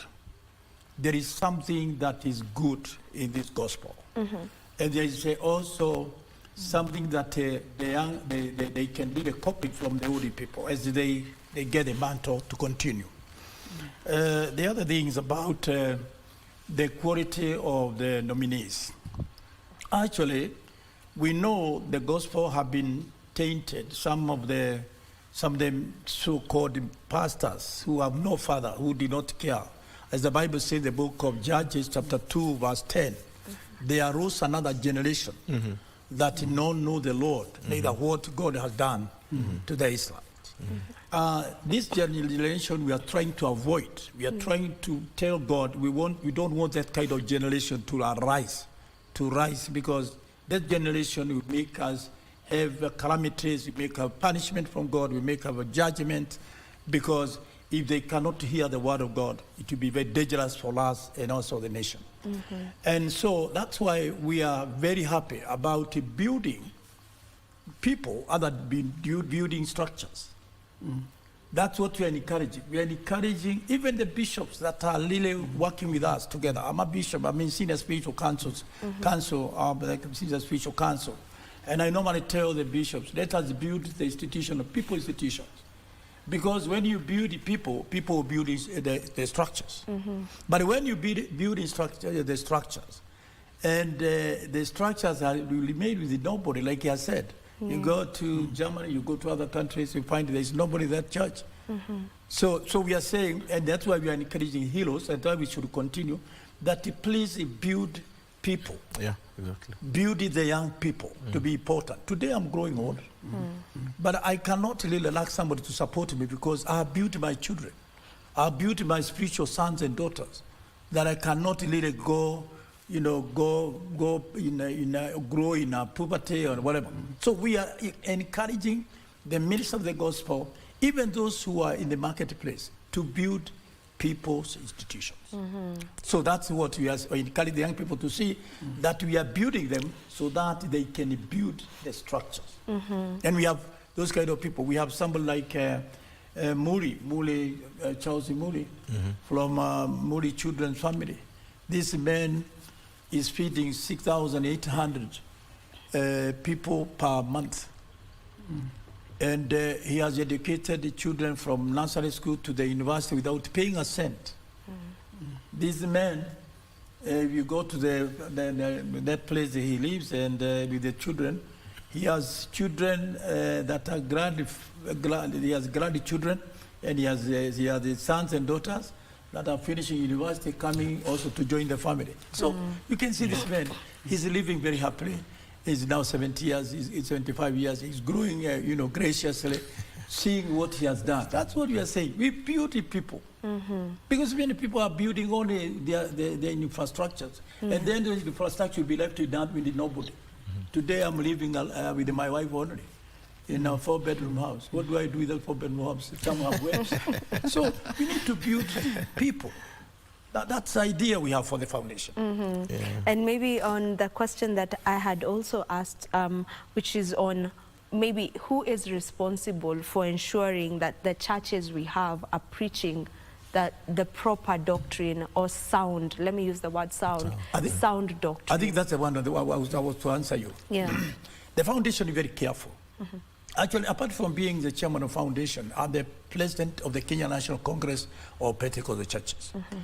And we launched this one in 2012 to see whether we can bring sanity. Sanity and accountability to the body of Christ, and especially the Pentecostals. I'm not talking about the ministries. I'm talking the Pentecostals, where we are. And what the foundation is doing, and the effort also is being done by spiritual father, is to bring these people, to tell them, we cannot allow you to continue misleading people. That's what when we that's when we are doing it. We summon them, and it's very unfortunate. Some of them have died. Many have died. Because when you just, teach people false doctrine, and you are coming up to the word of God, actually you are cast. So we are trying to see how we can really bring them together. Because one thing they have, they have no identity. They want to identify themselves with what they are doing. If somebody is selling stones, they record is Mawe Angoriado. If somebody is selling Mawe Angoriado, he's doing something very special, and they think that is identification, which is very wrong. We cannot really entertain, we cannot even honor at all those people. We can only counsel them to preach the gospel of our Lord Jesus. That's why some who are selling water, some are selling Tijui, Mafuta, Jerusalem. All these things are not in the line of the word of God. So we cannot and we shall not, no matter how much money they have, we cannot, because we are not looking for money. We are looking for action. We are looking for what somebody has done, not about the money. This is not a word that we need money from anybody. No, we recognize that person. You don't demand anything from somebody who are awarding. You whom you are honoring, you just don't demand. What you do is tell that person, we are celebrating you, you can see what you're doing, and we are really thankful for what you're doing. So you continue, and other people really continue doing that. So the answer is that we are very keen about this. Okay. Just to add on, Vivian, go ahead. If you look at our deeds we had, you realize that one thing that will come out so clear is that these are men who have remained on sound doctrine. Stand fast. Steadfast, committed, and they have never wavered, neither have they turned aside.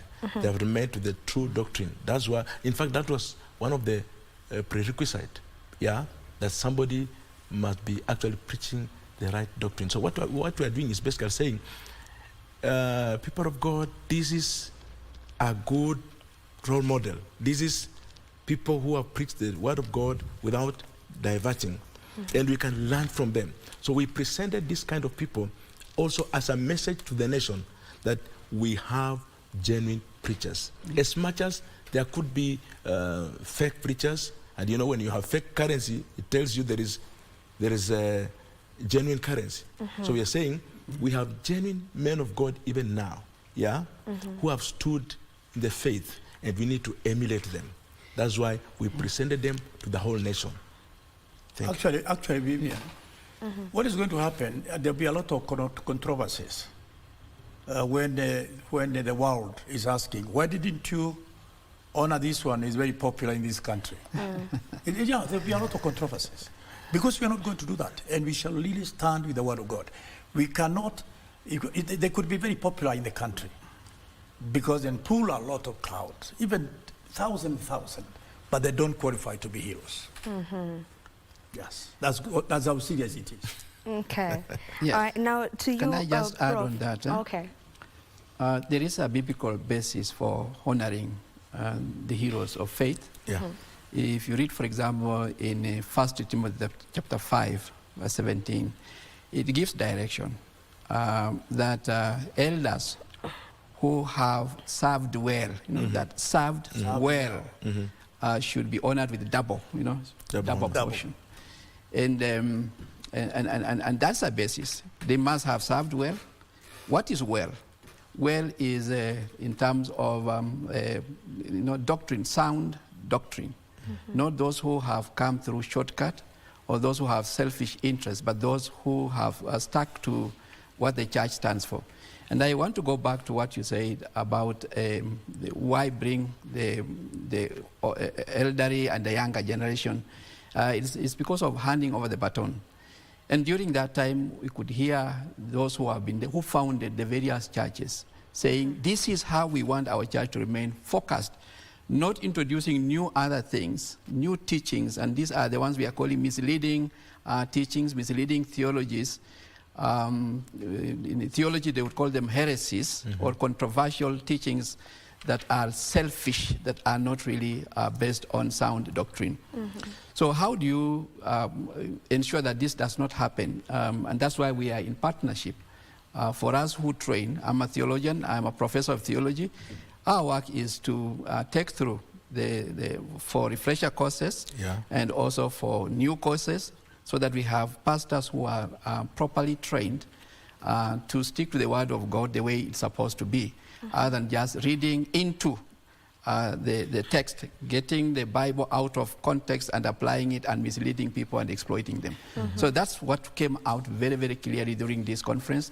And I like the fact that the elders stood firm and said, when we founded our churches, we never did this. There were no brooms. Correct. There were no selling of water and all these kind of things that have come recently. Those are not part of what we are honoring. We are honoring those who have served well by sound teachings, sound preachings, praying for the people, intervening where it is necessary as duty calls. Thank you. I would not want us to finish this interview without talking about the flood situation in the country. We know that we are not in a good state as a country right now, matters the floods. So maybe how can the church help in building resilient communities, you know, during this time when things are not very okay? Yeah, already we have formed disaster management response.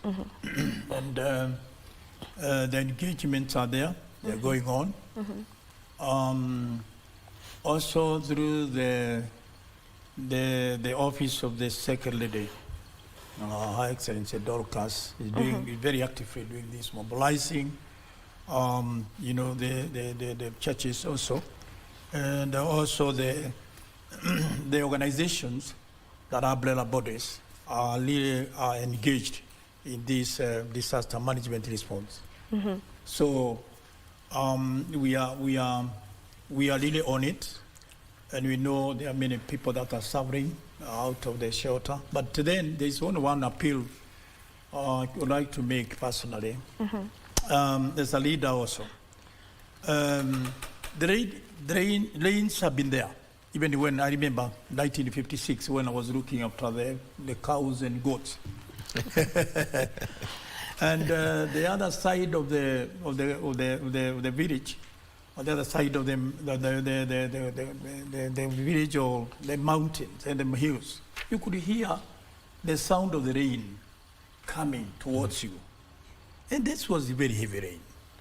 We could cover ourselves with the banana leaves, and also the arrowroot leaves here. We could walk and we could go.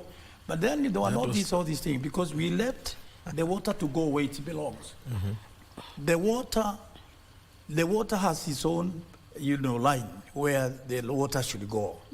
But you see now, we Kenyans also has occupied where the water is supposed to come.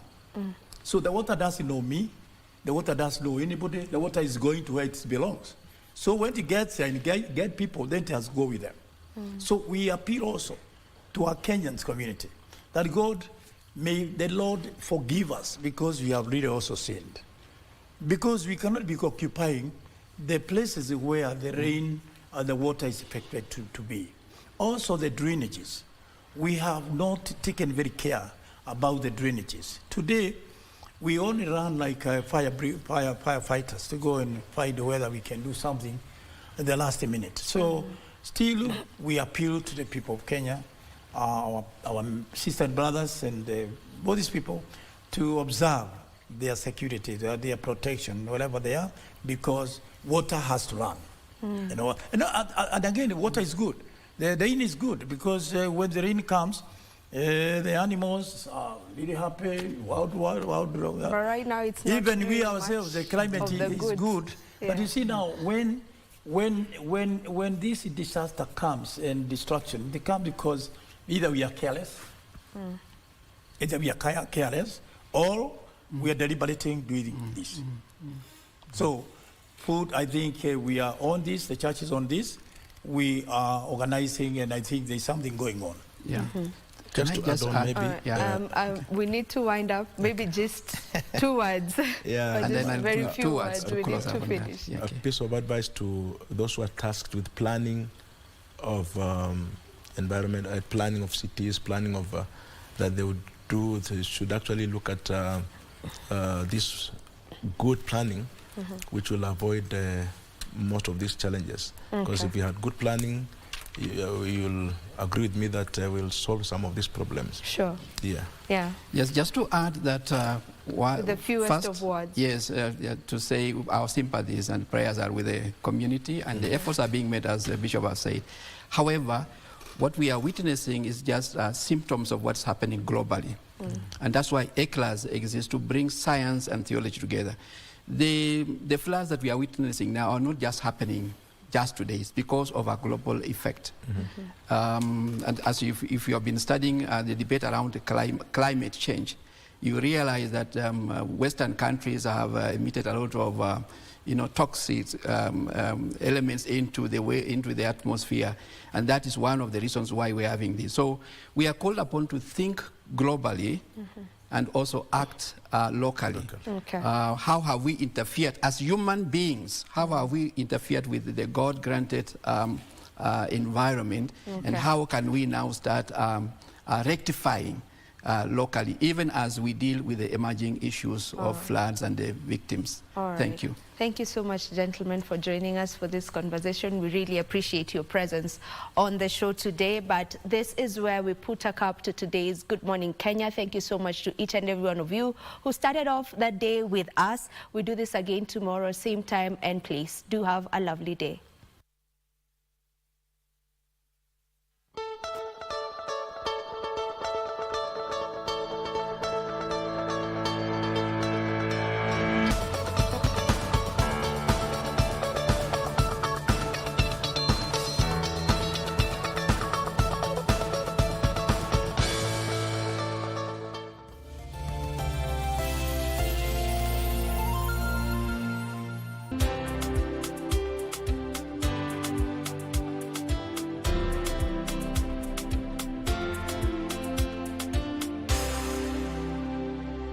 Mpenzi mtazamaji wa runinga unayoipenda ya KBC Channel 1. Over the years, we have been at the forefront of broadcast trends to bring you the best of news, entertainment, and sports. Thank you for joining us. You have the power to take your favorite broadcaster to the top. KBC Channel 1 has been nominated in the TV Station of the Year category in the 7th edition of the Kuza ICT Awards. Favorite TV station. To vote for KBC via SMS, simply use the short code 15601 and follow the prompts at no cost. Or visit www.kuzaawards.co.ke and follow the registration instructions to vote. KBC Channel 1. Kenya's watching. Matunde, were you? I am me. I.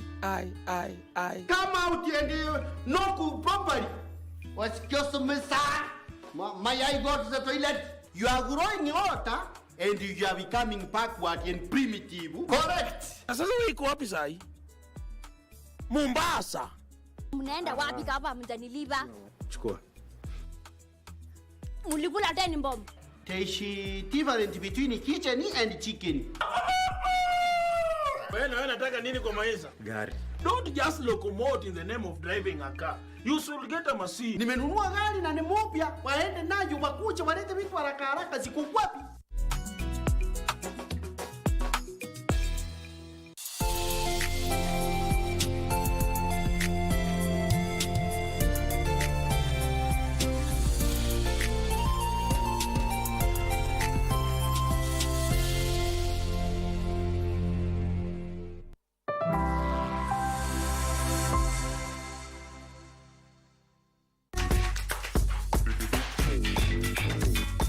Put in the hours, perfect your skills. What does it take to build your physical and mental muscle? Rachel has some answers. You know, in the sports world, everybody is trying to be physically fit. Everywhere you look, there's someone trying to exercise, and they're basically trying to look like this. The fitness industry is booming and expected to grow by almost 10% in the coming years. And get this, there are 639 muscles in our bodies. Now that's a lot of muscles to train. In Uganda, Grandson is a bodybuilder. He started working out in the gym to improve his mental health. After losing my beloved grandma, that's why I started gym, because it was a way of relieving me from depression and all that stuff. He wanted to fulfill his dream of becoming a model and getting commercial projects. Now, he walks topless in Uganda as a form of exhibition and embracing his African roots. Many people would need a knife to split a melon into two, but get this, Grandson uses only his hands. I feel better now, and I feel myself. And when I look at myself in the mirror, I be like, yo, I'm an art. So I be like, yeah, I can share this amazing art to the people outside, that I can inspire them also to be themselves and do something better for them. But hey, did you know that our bodies aren't the only thing that need exercise? Our brains do too, and just like muscles, they need regular workouts to stay healthy and fit. This is what pool billiard champions are doing in a different part of Uganda. It's all about calculating angles, planning shots, and figuring out how to win in the pool game through focus, strategy, and a little bit of finesse. One has got to be patient and resilient, even when losing. You don't have to lose hope. You've got to keep training. Although many might not consider brain sports as traditional sports, Kenya's Elizabeth Cassidy is changing the narrative.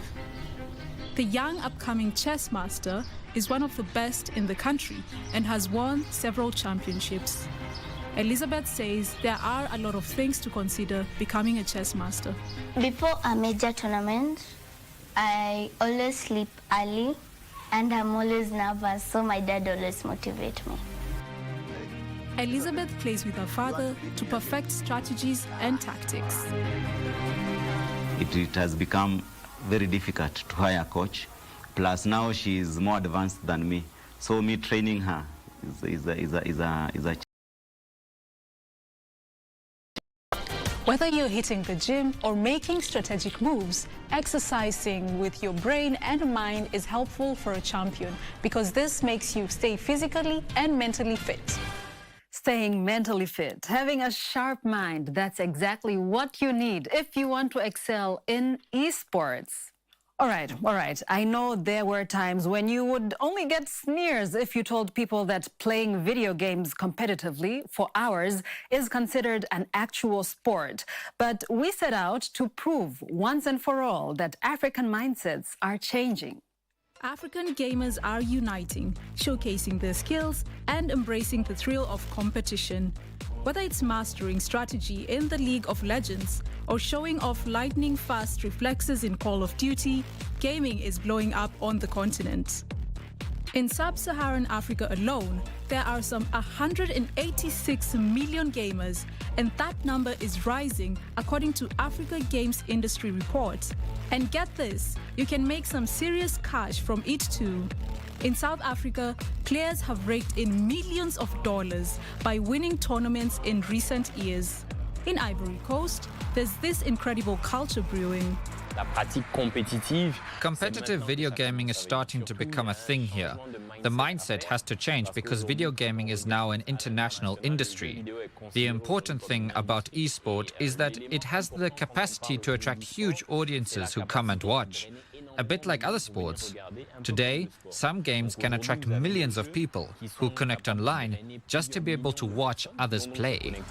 And in Kenya, Sylvia G, aka Queen Arrow, is absolutely killing it in this male-dominated scene. When I started out gaming, a lot of people are indifferent. My parents were indifferent and just even skeptical, like, why are you wasting time gaming? You're better off focusing on your studies. But I know that for a fact that in the West and in Asian countries, it's possible to make a living out of something that you can enjoy. Now she's making a fortune out of her hobby, traveling around the world and promoting her brand. And she hopes more female gamers will fly Kenya's flag high someday. I'd say the best revenge is to be success. I'm just hungry to succeed, and I'm also hungry to, just overcome these obstacles that have been in my way since I started my career. That is to say, my gender, my, I'd say even my race and where I come from at some point. I'm just determined to overcome those and make sure that I succeed and prove those who are doubting me wrong. All right, my takeaway so far is that whether it's esports, boxing, or weightlifting, what you need to be really good is to have a very clear goal in mind. But that goal doesn't always have to be winning a medal. In Togo, my colleague Samson Adeleke found out that you can get a workout and at the same time be a champion for the environment. Eco-jogging, move and save our planet. It is 7 a.m. here in Afayan, Republic of Togo, and the women are about to begin their jogging. But wait a minute, let me tell you, it is more than exercise. It is called eco-jogging. Let's begin, man. Are you ready for this? Environment. How does it work? Eco-jogging, you clean your environment while jogging. How is that possible? It is possible to do it, and when we began, we explained to the eco-joggers that you run, you walk, and you pick the trash you see on the way. So let me do it like this. You run and you pick it like this, and you put it on the back. Simple like this. Wow.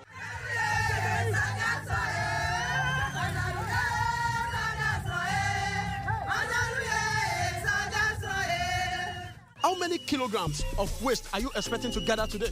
Today we are expecting to get more than 40 kilograms of plastic bag, and it's not easy to have 1 kilogram of plastic. Okay, so you're going to focus on plastic alone for today. Yes. Each of the plastic bag that you see on the ground can stay for more than 100 years. Yes, over 400 years on the ground. Wow. So we have plastic that take maybe 10 years here, and the people don't pick it. So with eco-jogging, we pick them and we will recycle them. Is the big thing we do. After collecting plastic, we don't throw it away. We